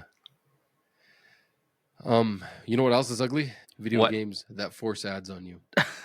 And Valve seems to be agreeing. So they are blocking them on Steam. Thank God. Yeah, that's looking good. I don't play on Steam, so is there actually a lot of games that are forcing ads on you? I mean, I don't think there's like too many. But there's always like these weird like small games that cost like a few bucks and it's basically just like ads. Right? Yeah. Like those AI generated garbage games, you know? Yeah, it's like mobile games. I mean, it's good, but I don't think it's affected me much. None of the games I'm playing. I normally just avoid anything like that, anyways. Like, if you stick to like the bigger releases that actually have like some sort of development dollars, sounds very mobile. Mm-hmm. The DICE Awards happened over the week. This is the award show, which I always think happens a little bit too late. Like, we're kind of moved on. We're well into 2025 for this to be happening now. This is the award show that is done by and voted on by the devs. So, you have like the golden joystick, which is like by the players exclusively, and then you have like the Game Awards, which is by the critics, and the DICE Awards, which is by developers themselves. Game of the Year was won by none other than Astrobot. So congratulations to Astrobot again. They're soaring high here. We got some new Astrobot content recently as well. Some new levels, free DLC. Outstanding achievement in animation, Astrobot. Outstanding achievement in art direction, Black Myth Wukong, which Derwin didn't think was a very good game with regards to art direction, even though I think it won the Game Awards art direction as well. You're like, nah, it's not that. Outstanding achievement in character, Dr. Henry Indiana Jones from Indiana Jones and the Great Circle. Outstanding achievement in original music composition, Helldivers 2. Outstanding achievement in audio design, Helldivers 2. Outstanding achievement in story, Indiana Jones and the Great Circle. Outstanding technical achievement, Astrobot. Action Game of the Year, Helldivers 2. Adventure Game of the Year, Indiana Jones. Family Game of the Year, Astrobot. Fighting Game of the Year, Tekken 8. Racing Game of the Year, F24. Role-Playing Game of the Year, Metaphor Fantasio. Sports Game of the Year, MLB The Show. Strategy Simulation Game of the Year, Balatro. Online Game of the Year, Helldivers 2. Immersive Reality Technical Achievement, Starship Home. Immersive Reality Game of the Year, Batman Arkham Shadow. Outstanding achievement for an independent game, Balatro. Mobile Game of the Year, Balatro. Outstanding achievement in game design, Astrobot. Outstanding achievement in game direction, Animal Well. Game of the Year, Astrobot. Lots of Astrobot. Yeah. Sports Game of the Year, MLB The Show, 24. Lots of Astrobot. Lots of Helldivers. Lots of Balatro. A little bit of Indiana Jones here as well. And some Wukong. So congratulations to the winners. Alan Wake 2 has now officially become profitable. It has sold over 2 million copies. This is good news, but like also like a sigh of relief for some previously bad news, because I mean, Alan Wake 2 has been out for over 2 years now. Over a year now. Sorry. Over a year now. A year and 4 months. I mean, by all accounts, it's like the biggest, best looking survival horror game, mainstream AAA. I mean, the reason why we took so long to get a 2 is because the first one sold so poorly. So don't expect a 3 anytime soon. I heard what's his name is in full production on Control 2 anyway. Remedy. I don't know, man. Do people just not like survival horror games? Maybe that's what it is. I'm curious. I personally don't. Yeah. I mean, Silent Hill 2 has sold 2 million copies, but that's been out like for only 3 months or 4 months. Recently, they announced they sold that much. I wonder, but that one's like a remake, right? So maybe there's going to be fans that want to like pick it up. But I mean, Alan Wake 2, by all accounts, reviewed very good. It's now like a survival horror staple. I mean, I wonder what the Resident Evil reboots and what 9 or Village, sorry, not 9 and 7 sold compared to this. I don't know why it's not selling. I mean, at least it's not a loss now, but hopefully they could keep those numbers going. You know who can't keep going? Koei Tecmo's CEO. He's finally stepping down after founding Koei, because they're two different companies that merged. 45 years ago. Jeez. In 1970, what is it? 1975, right? 1978. That is, it's crazy. He had to drop one last banger for the company. Yeah, one last banger that I started and never finished. Dynasty Warriors Origins. I was hyped for, but freaking engineering drawings had other plans. Yeah.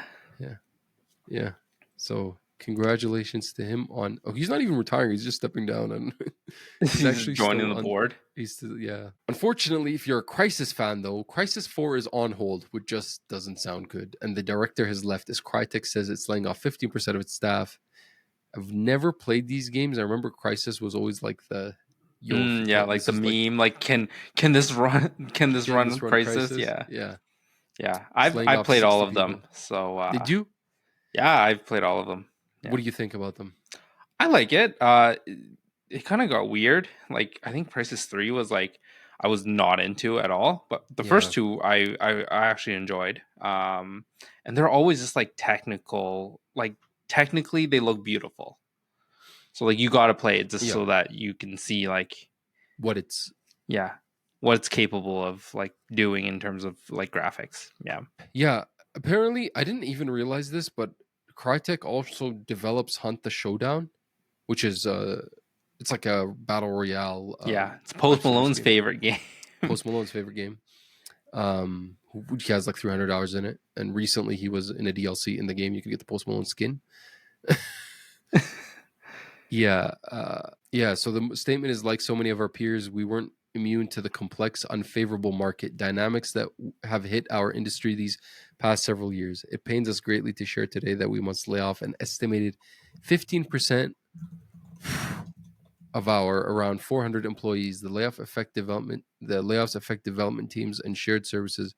This has not been an easy decision to make, as we deeply appreciate the hard work of our talented teams. After putting the development on the next Crysis game on hold in Q3, so this actually happened a while ago, Q3 2024, we've been trying to shift developers over to Hunt the Showdown 1896. While Hunt the Showdown 1896 is still growing, Crytek cannot continue as before and remain financially sustainable, etc., etc., etc. So that is unfortunate if you're a fan. This story is kind of close to home. Limbo and Inside, close to home. Boy, at home, it's not like they know me or anything. I just love their games. Limbo and Inside producer regains ownership of Jump Ship, which is the studio he founded after he left. Who was the original producer of? Anyway, it's complicated. The people who made Limbo and Inside, it was two guys, and then after Inside, they kind of had a split, and then one of the guys is still at the studio that made Limbo and Inside, and we don't know what game he's making, and it's been like 9 years since Inside. But the other guy, he went and made his own studio, Jump Ship. His name is Dino Patti. They released Somerville, which I think I reviewed recently on the show. Came out a couple years ago. Not as good as Limbo and Inside.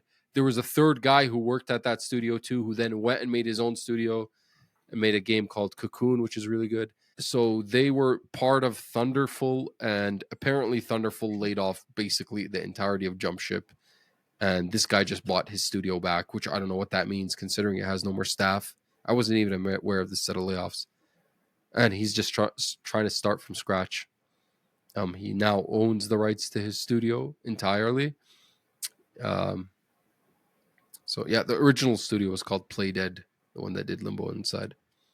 It's kind of weird buying a studio that nobody works at. Yeah. Just buying empty husk. Yeah. I mean, it means something to him. So, you know who else is going around after he got his golden parachute? Doing interviews, making moves? Yeah. Bobby Kotick, former CEO of Activision Blizzard, who is no longer CEO after the Microsoft purchase. Yeah. He says that EA's former CEO was so bad that he would have paid to keep him in charge. I mean, that is some shots fired, dude. He's talking about John Riccitello.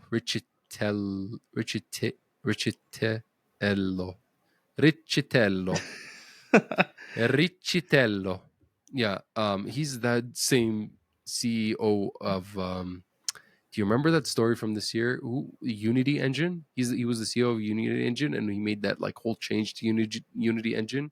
Oh yeah, about wanting like people to pay for it, right? Yeah. It used to be like it's like free, and then you pay royalties depending on like if you're a bigger developer and you're using it, then you and like so pay royalties. He screwed over a bunch of like indie devs, and like there was a big pushback. Yeah, it's the same guy. Apparently, he was the EA studio.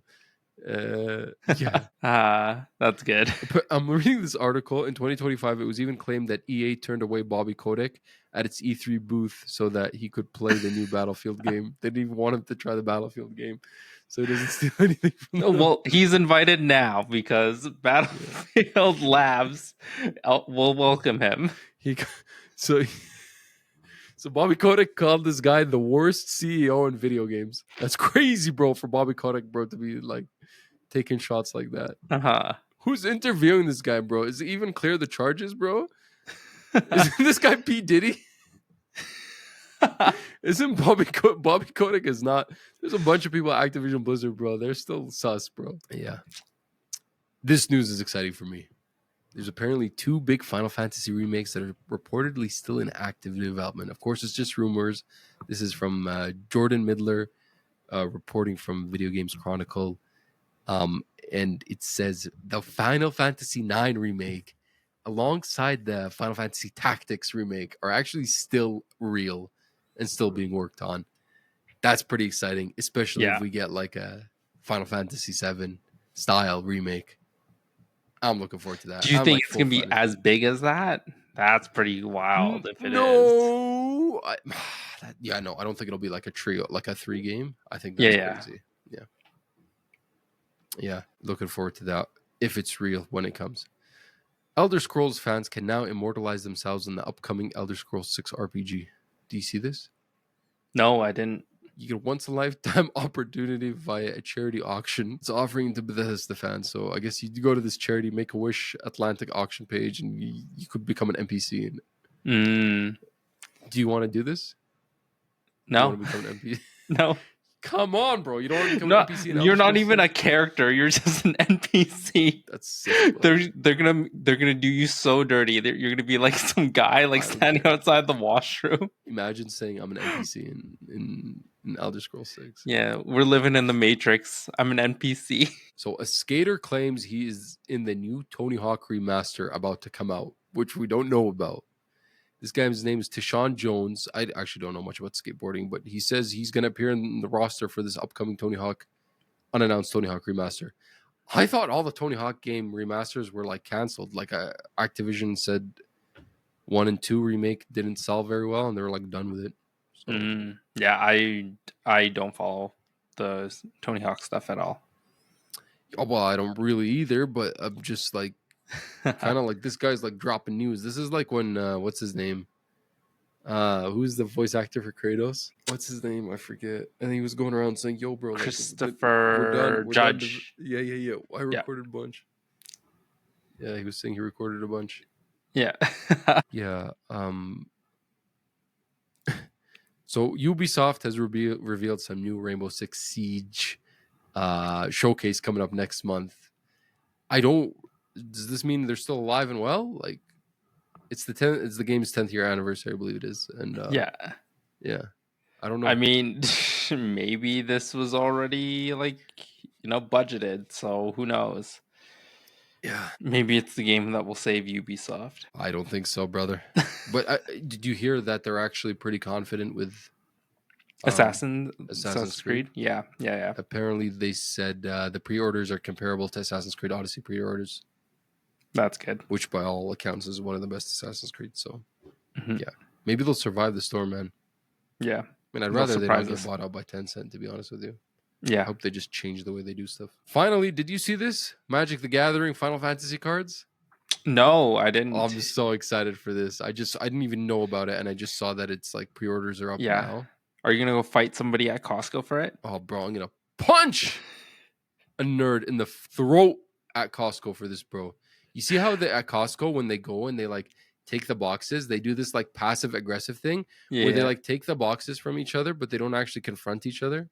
They do this like nerd thing where they're like, "Give me the box, give me the box."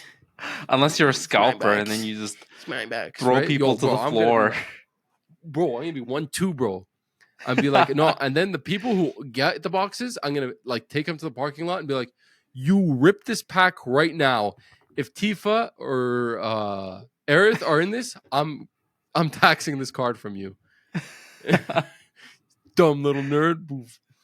Just give him, bro. No, the bro. real Muhammad Ali will come out. It's gonna be Iraqi Balboa is gonna be a Final Fantasy character, bro. I'll be swinging, bro. I'll be swinging at Costco. Let this freaking nerd steal a freaking Pokemon box from me. Get the hell out of here. But for real, I'm probably gonna rip. I haven't ripped in a while. The last thing I ripped, the last card set thing I ripped, like with money that I bought instead of just like ripping my friends, was Disney Lorcana when that came out. Oh yeah, Lorcana. Yep. I feel like it's been a while. Yeah. Yeah, they have Lorcana cards at the Costco up north here. I remember seeing it the other day. Yeah. I was like, oh. Yeah. That's it. I'm going to go grab a drink. I'm going to let you talk about one game first, then we'll talk about the other one. My throat is dry. All right. Yeah, we'll talk about Warriors Abyss. So obviously we talked about it during the State of Play segment, but it's a Dynasty Warriors game and a Samurai Warriors game smushed together. So you have all the characters. There's like 100 unlocks to basically do, and it's a roguelike. So setting is that you are summoned by the Lord of Hell, and you're just helping them reclaim dominion of their land, Hell. You unlock all these characters. You can play as all these characters.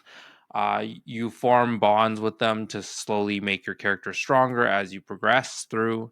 From what I understand, there's 4 bosses. I have gone up to the second boss.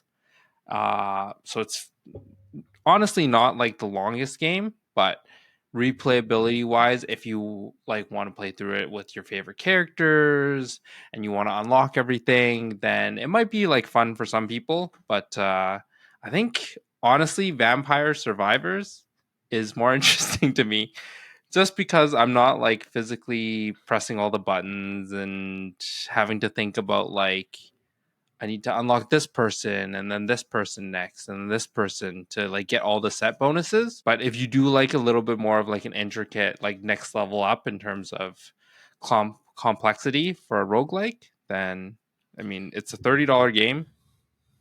Don't buy the costume packs because the price jumps up to like, I think 140 Canadian for the top tier.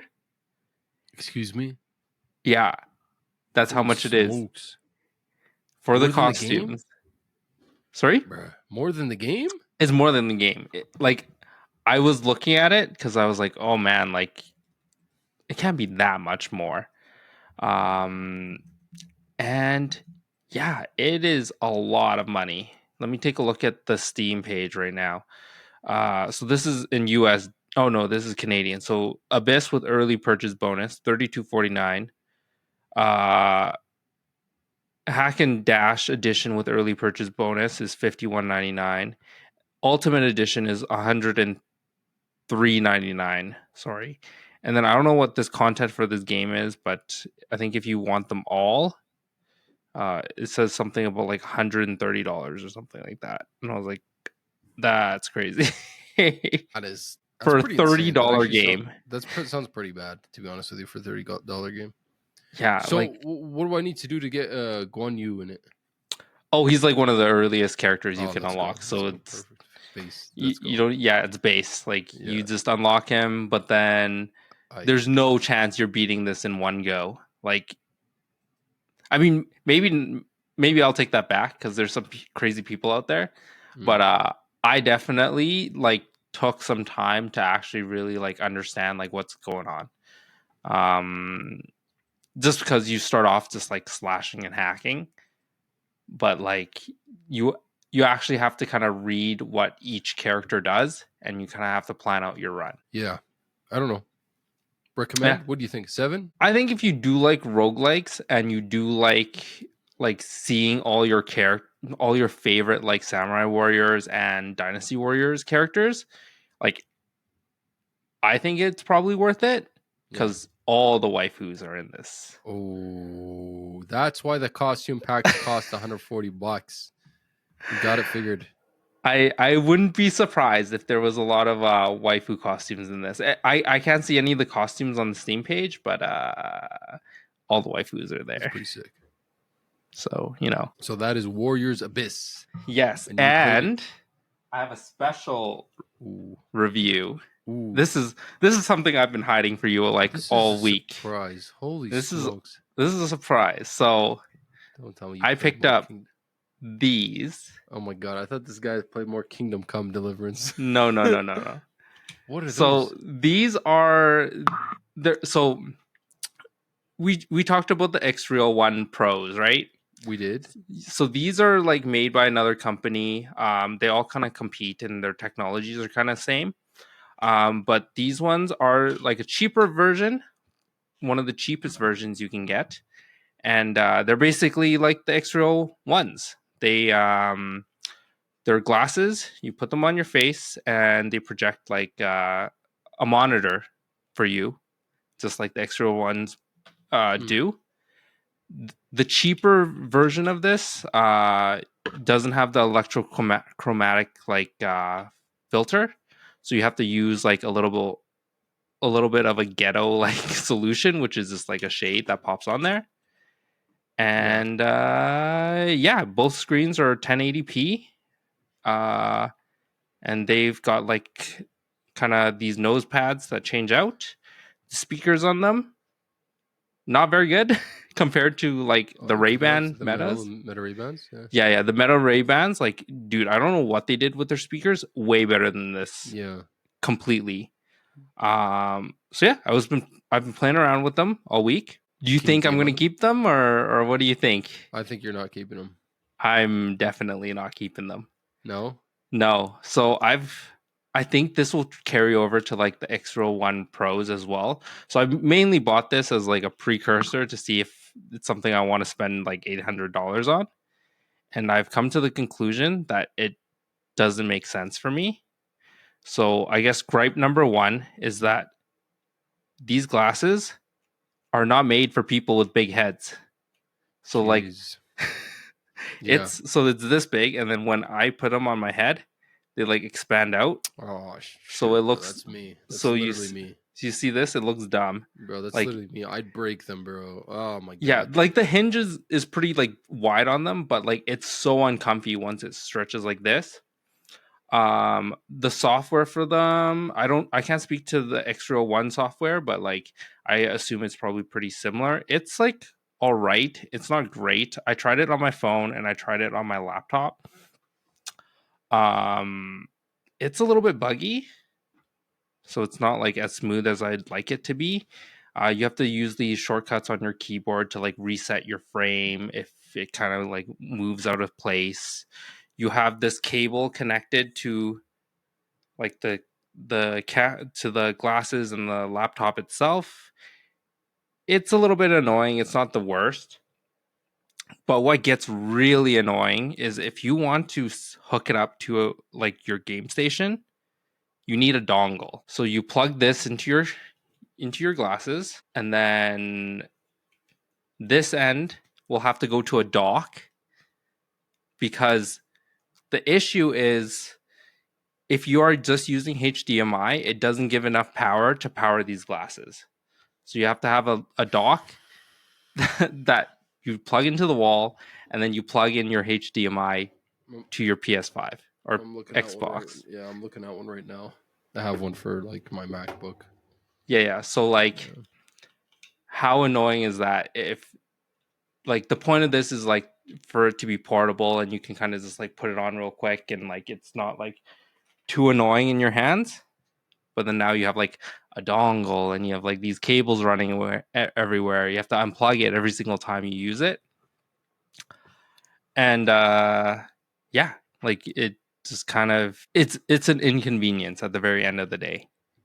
Like it's easier for me to turn on my monitor, turn on my PS5. It's already pre-connected.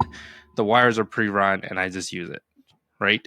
The only scenario where I see this like useful is if you are using it for like a 3 monitor display as you're like on the go for work. Yeah, so it's a little bit disappointing. I don't think any of the features from like the higher tiers will change my mind on the deal breakers for these glasses. So, like, I don't think I'll be keeping them, and I don't think I'll be upgrading to like the $850 ones. Like, yeah, it would be nicer to have like bigger field of view, but it doesn't solve the other issues that I have with it at the end of the day. So what, is the X Real out of question, or are you going to still try that when that comes out? I don't think I'm going to try it. Like, you think this was enough test run that? Yeah, like I have 2 OLED monitors. It doesn't really make sense if I was to use it on a PS5 or a PC. Yeah. The other thing is, if you do end up getting like a handheld console, apparently this is like really like it is a really good accessory for like a Steam Deck or like a Switch. But I'm like, I don't ever really play handheld, so it doesn't come into play for this for me at all. Like Switch, if you're playing like with your family, you're going to be playing on a TV. Yeah, I mean, right? Like the X Real Pro, if you look at their page, like dude's playing, looks like Cyberpunk 2077 on a Steam Deck. Mm-hmm.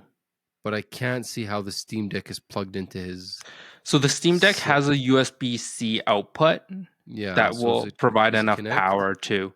Yeah, you think he's doing that, or is he docking it? I thought no, he's definitely he's definitely plugging it straight to the Steam Deck to play, most likely. So that's the other thing. Like, so if you're handheld and you're using up the one USB-C dock, then you're running purely on battery. And if you want it to run on wall power, you'll need an adapter as well, because then you'll need a charging side and then also the display port outside, because that's the signal it would use. Bro, I just want to be augmented, man. Why aren't you guys there yet, man? Yeah, and you know what's really weird? I'm done with these freaking. It really makes me want to have like the Meta like hand tracking to like make the screen bigger and smaller, but you don't whatever. But you don't. You have to use the shortcut on your keyboard. So yeah, there's just too many compromises at the very end of the day, and I think this is like, unless they make a version that like ticks a lot more of these boxes and my gripes, then like it's nothing I would ever consider picking up at this point. I might still grab the X Real. I mean, you can probably pick it up and then maybe return it, but yeah, and just try it out, because it's the pre-order. When is it out though? Do we know? It's I think it's sharp. It ships March 8th or something like that. Yeah, you're right. Estimated shipping begins in March. Yeah. Well, we'll see if I have a little bit extra coins by then. I mean, if I don't have any unforeseeable expenses, like, I don't know, shoulder mount for a deer. It's a little random. All right. So what is that? What are those called, just for the listeners again? These are the Viture XR Lites. So they are 350 Canadian on the Amazon store. Nice. So we got one more thing we want to talk about, and it's a thing me and you have both been playing, and that is the Elden Ring Nightreign open beta test, which we both got codes for, which happened this weekend. And it happened in, what was it? 5 sessions? Yeah. 5 sessions.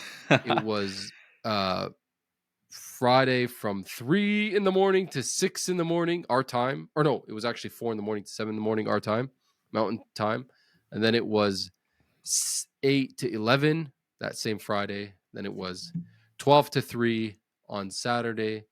Same thing, 4 a.m. to 7 a.m. on Sunday. And then 8 to 11 on Sunday. And you were trying to get in on times other than those times. And you're like, the servers are down. I'm like, no, Derwin, the servers are not down. The servers are not up to start off with. How much did you play? I only played 1 session. That is all I managed. I only also played 1 session. How many rounds did you get through? I had my good friend Hamzi Boufer, shout out the Souls aficionado, the king of From Software games. He was over. He didn't have a code because he's negligent and didn't sign up to get a code. So he came over to my house and we basically couch co-opted it. We took turns passing the controller back and forth. I think he had a run, then I had a run, then he had a run, I had a run. We might have done like 3 or 4 each. He got really close in one of his runs. He got to the final boss of one run. Yeah. Yeah. But lost. Yeah, so I also played 3 rounds. I wasn't playing with anybody, so it was just like random. I got as far as the second day. The second day. Yeah, we were playing with randoms too, because it's not like we were playing together. We're just passing the controller back and forth. So we were also with randoms. So, so to explain this to the listeners. So Elden Ring Nightreign is basically, you take Elden Ring and you give it this like new skin, a kind of a Fortnite skin, whereby Elden Ring is this big open world RPG with a sprawling story, and there's collectibles, and there's upgrading and customization, and there's these bosses that you fight. In this game, you do this roguelite Fortnite type of thing where you team up with up to 3 people. Actually, it is 3 people. They force you to do 3 people. There's talks about like maybe adding co-op later, just like 2-player co-op. And you get dropped into this world map, and you have a limited amount of time with a closing circle. It's not PvP, it's PvE. It's you and your 2 buddies walking around this world, defeating enemies under a time restriction. So you're exploring, you're looting, you're defeating enemies for XP. You're using the XP to level up. You're going to vendors trying to buy weapons. You're fighting mini bosses in the field, these field bosses, to get more XP. And you're trying to level up and explore as much as you can as the circle is closing onto itself until it closes to a point where you have to face a boss. And that is what's called day 1. And you fight this boss. If you beat this boss, you move on to day 2, where the map opens up again, and you do the same thing over and over again. You have your level, you have your collectibles that you have, and the circle closes and closes. Day 2, same thing. You fight a boss. Then your last day, day 3, you get shot to this special boss room where you fight the boss of the run. From my understanding, is there's going to be multiple of these bosses. So the run that we were picking in the beta was that specific run. Yeah, to fight this like Theseus or something thing. Like that, right? Yeah. So there'll be different runs. You pick up to from one of 4 classes. The final game is going to have 8 classes. So differences between this and Elden Ring is these classes are pretty preset, right? They have specific characteristics to them already, and they have certain abilities that are enhanced by those characteristics. It's not as much like liberal like ability to change things around as Elden Ring. When you level up, you just level up all your attributes. You're not doing like in Elden Ring, you do this kind of study of like, do I want to level up my strength? Do I want to level up my dexterity? Do I want to level up my intelligence? Do I want to level up my faith? Do I want to level up arcane, etc., etc.? Lots of attributes, complexity of things. This, you just seem to level up on your own. You go from level 10 to 11, and it's like you just scale up depending on the class you've picked. So those classes seem to be pretty fixed. I know there's like items that you get from each run, which could be permanent buffs that you add to your characters. There's a place in the hub world, which is similar to the hub world in Elden Ring, where you go add these items to your base character, and then you go out to the world and improve, and get more things. It's almost like the roguelite element, but you get like specific things that buff you going on into the future. It's clearly bare bones. Like, we know there's going to be more added to this. They haven't given us the full taste. They were kind of also forcing you to land in specific areas and not letting you kind of pick. You were only allowed the 1 run against that one boss. Only 4 out of the 8 of the characters. So there were limitations. I'm curious to see what you thought from someone who hasn't played Elden Ring, hasn't played a Dark Souls game, don't understand the leveling up mechanics, the combat mechanics in the game, the different ailments and stuff like that affect you, the different items. Like, to me, I already like the site of grace, finding the site of grace to level up and find a checkpoint. Like, for me, I already know all these things, so it's like I already know what Elden Ring is. Now you're putting me in this like kind of like a Fortnite game mode sort of thing, but it's actually not Fortnite. It's like co-op. I honestly thought that this version of the game is probably easier to pick up than actual Elden Ring based on like what you've told me.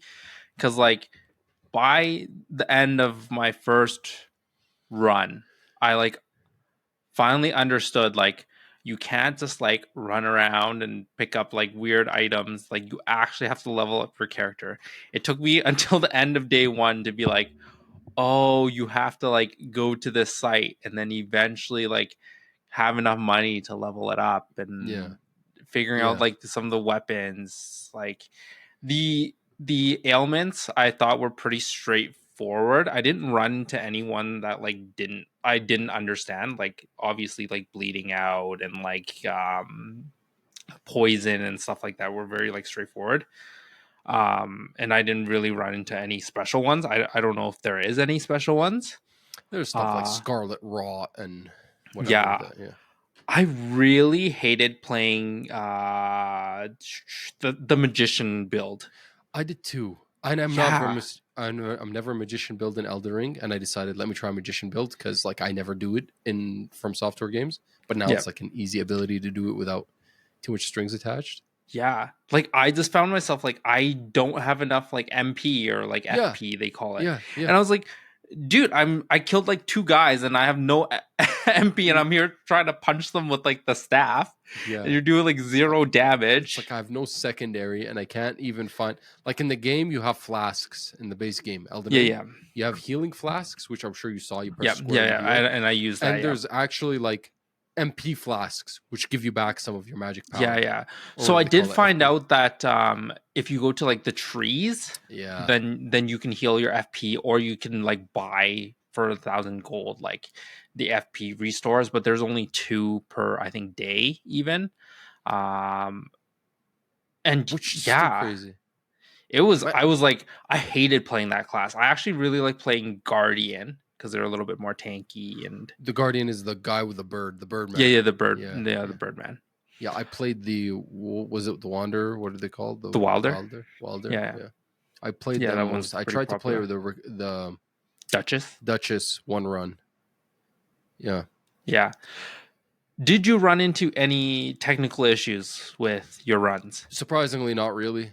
Really, I had issues 2 out of the 3 runs. What were you playing on PC? No, there's no PC. There was PS5.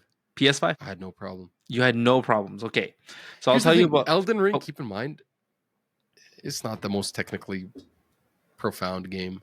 Like I personally like think it doesn't like the art style is really beautiful. Yeah. But the actual graphic and the fidelity of the game is actually kind of poor. Mm-hmm. It's not like anything. Yeah, no. I actually had like game issues, like complete game issues. So my first run, I was trying to I was figuring stuff out. Obviously, like my character was like level 1 by the time we entered the day 1 boss.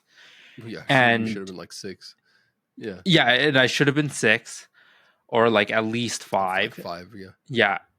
So I was the only one that was character level 1, and we got to the end area, so the map is kind of closed down. It hasn't moved, and I'm just standing there going like, what's going on? Like, there's no boss. There's no boss for me whatsoever. I'm looking at my teammates, like they're just like hitting like the air. I'm like, what are you guys doing? Like, I thought like we were just stuck. Like, I thought everybody was like just stuck there. Like, they would just they would be just hitting the air. One of them would like drop. So I thought like they maybe just like ran to the edge of the map and then like they got hit or something like that, right? Or like but it was just me. So I was like, whenever they fell down, I like saved them, and I was like, am I supposed to save you? Because like are we just glitched out? So I did this for like 10 minutes, and then they finally killed the boss and the loot dropped, and I was just like, so they were actually just fighting something and I couldn't see. Like none of the attacks hit me. Like the boss just didn't exist. That's crazy. Yeah. That's weird. No, I didn't. Yeah. Yeah. So then run number 2, I got separated from my teammates. Oh, it happened to me too. Yeah. And then like the map was closing down and I had like fallen off a mountain and I was like in some sort of dungeon. Bro, this is literally what happened to me. Yeah. So I'm stuck in this dungeon and I'm like, oh my god, I'm gonna die because like I'm like the map is already closed. I die, but then I don't actually respawn at all. I'm just like laying there.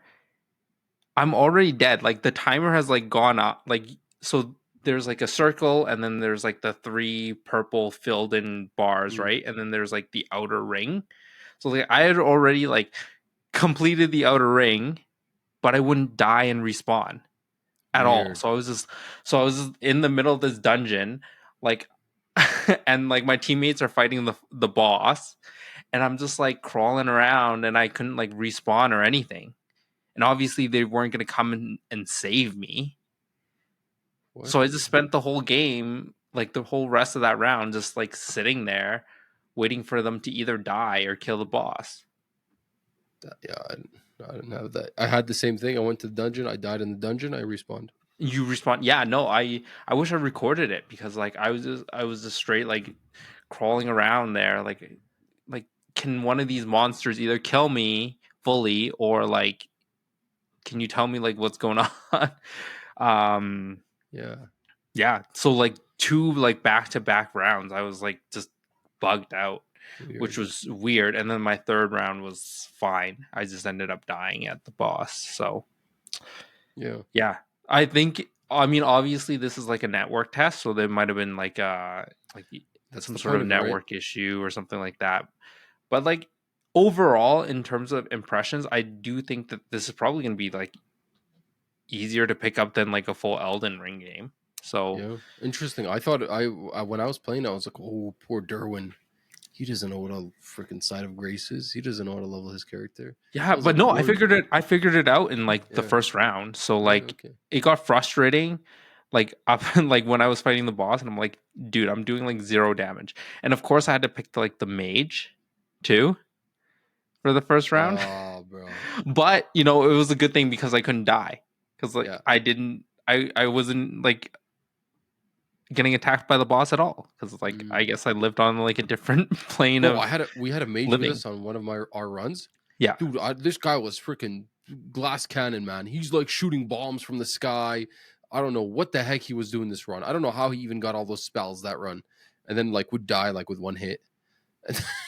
I felt like he was like just dying like so easily. Yeah, but then he just the mage is like no HP. Like you die like instantly almost. Yeah, I don't know. I'm not sure if there is maybe different HP for different classes. The tank has more or something. Oh, for sure. Because I remember really fast. Like yeah, I remember getting really hit like fast. Once, and like my bar would be like 0 almost with the mage, and then like the same attack with the guardian, like it took like just a small chunk of HP. So like there's definitely like HP differences. You gonna play when it comes out? I'm hesitant. I mean, I think I want to play. I want to see both of. I want to like come over, maybe like get some tips, and if I'm really interested, then yeah. I mean, listen, if nothing's really coming out, then that you don't want to play, and you cop this, like, I'm sure we'll be able to play. Like, we'll find time to play. Like this is. You're gonna have to strap me on your back and carry me. I think the final goal is you're gonna play Elden Ring itself if you play this. They're bringing in some enemies from like some older Dark Souls game, like Nameless King, who like for anybody who knows is like famous enemy. Yeah, like so I'm excited for this game. Yeah, I mean it's a good sampler. Like I didn't immediately turn it off. Yeah, I've just been very unlucky with work these last couple of days. Hardly played anything. And I really meant to get into this beta, and I really only had the time to play the one. Well, I mean, the 4 to 7 a.m. one is like whatever. But like the other 3 that I could have hopped on, I only managed to get in on one. Yeah, like even the Sunday one wasn't too bad. It was like Sunday 8 p.m. or something. Do you know what I did on Sunday, dude? I literally got on my computer at 9 o'clock. Keep in mind, I'm off. right? Yeah. Like I'm not working. And we had something due like Friday, end of day, which means like Tuesday, because we were off family day on Monday, which means like Tuesday at 8 a.m. And like, bro, I worked from 9 p.m. to 4 in the morning. So I didn't even get to like touch anything. The other thing I wanted to play was the Monster Hunter beta. I didn't get a chance to get into that. I was going to play that 2 weeks ago. Same thing. We had some deadlines. And this week we had a lot of deadlines. Didn't touch the Monster Hunter beta. So now I don't get to do the demo before the game to decide if I want to play the game. Yeah. Right? Yeah. Anyway, that's Elden Ring Nightreign. I am looking forward to that. I will convince you to look forward to that. And I'm pretty good at convincing you, especially like with VR and stuff like that. Yeah, I don't know. Are you playing anything else this week? You have any plans? I've got plans, but we'll save it for the next episode. We did it. We made it to the finish line. Yeah, we've been pretty good with an hour and a half. This is a pretty longer one, but I think the next one should be shorter on account that we're already 2 days into the week, so we got only 3 more days of news, really, before Saturday. So again, thanks for joining us, everyone. I hope you enjoyed this episode. I apologize for recording late, but at the same time, we don't apologize. Like, I don't care, dude. I have things to do. I'm busy. I'm trying my best here. And don't forget to like, follow, subscribe, whatever the words they use nowadays, and ring the bell on the Slow Run Cast on Spotify, Apple Podcasts, YouTube. We have video on Spotify and YouTube. So you could watch the episode there if you want to watch. And don't forget to follow us on Instagram at the Slow Run Cast. And stay tuned for the episode next week. Take care, guys.